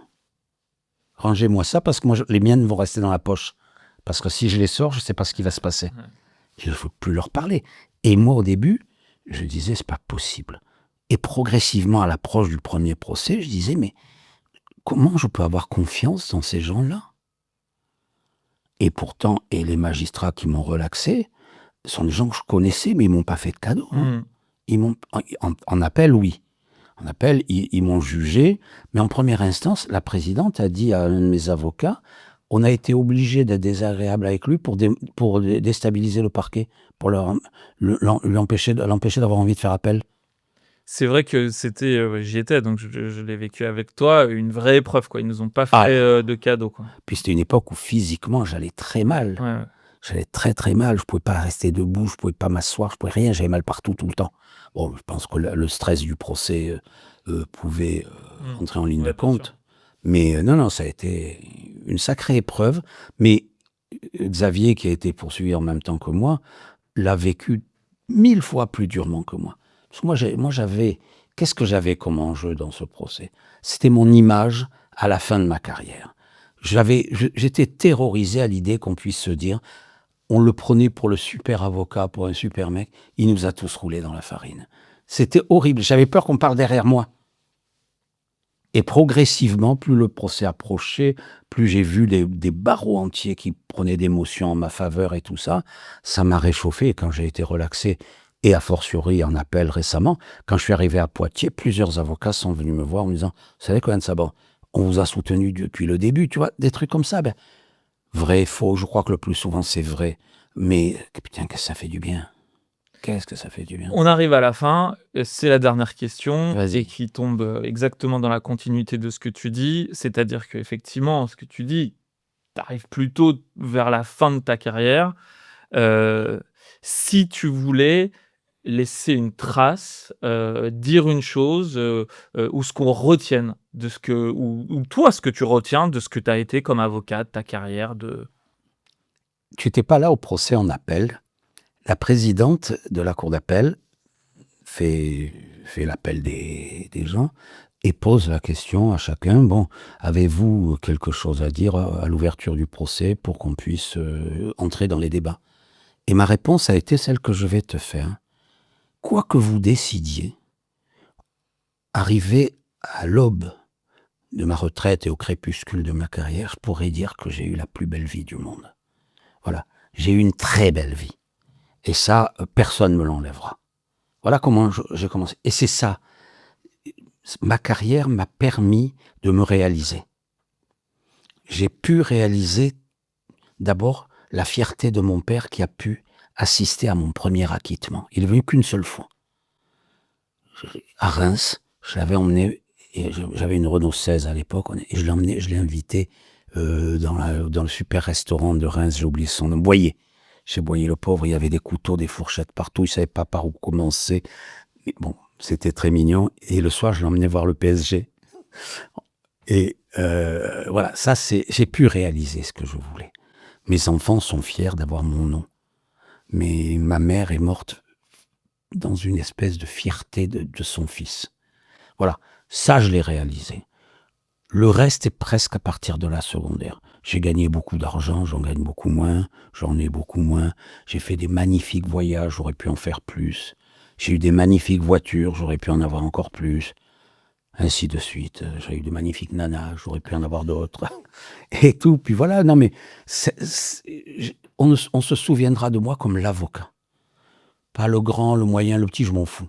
Comme l'avocat, et je sais que de plus en plus, quand on parle de moi, que ce soit à mes enfants ou à mes associés ou mes collaborateurs actuels ou anciens dont tu fais partie, tout le monde dit que je suis un gentil mec, que je suis un mec sympa, que je suis ouvert à tout le monde, que je réponds quand on me pose des questions, je m'enferme pas dans ma notoriété, je suis dans la transmission. Voilà, maintenant je suis un grand plaideur. J'ai pas été... le numéro de claquette que j'ai fait mardi, je me suis adoré. C'était énorme ce que j'ai fait. Mais bon, ça arrive de moins en moins. Tu sais, des fois, j'entre dans la salle d'audience, j'oublie le nom de mon client.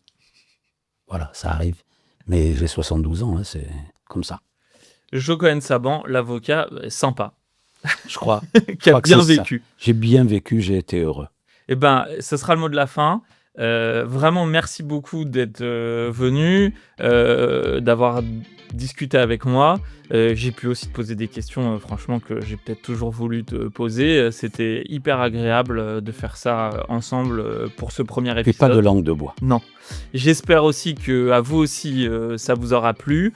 Il y aura d'autres épisodes à venir avec d'autres pénalistes. Et donc, à très bientôt. Et à très bientôt, Jo. Sur scène. Ok, merci. Merci à toi.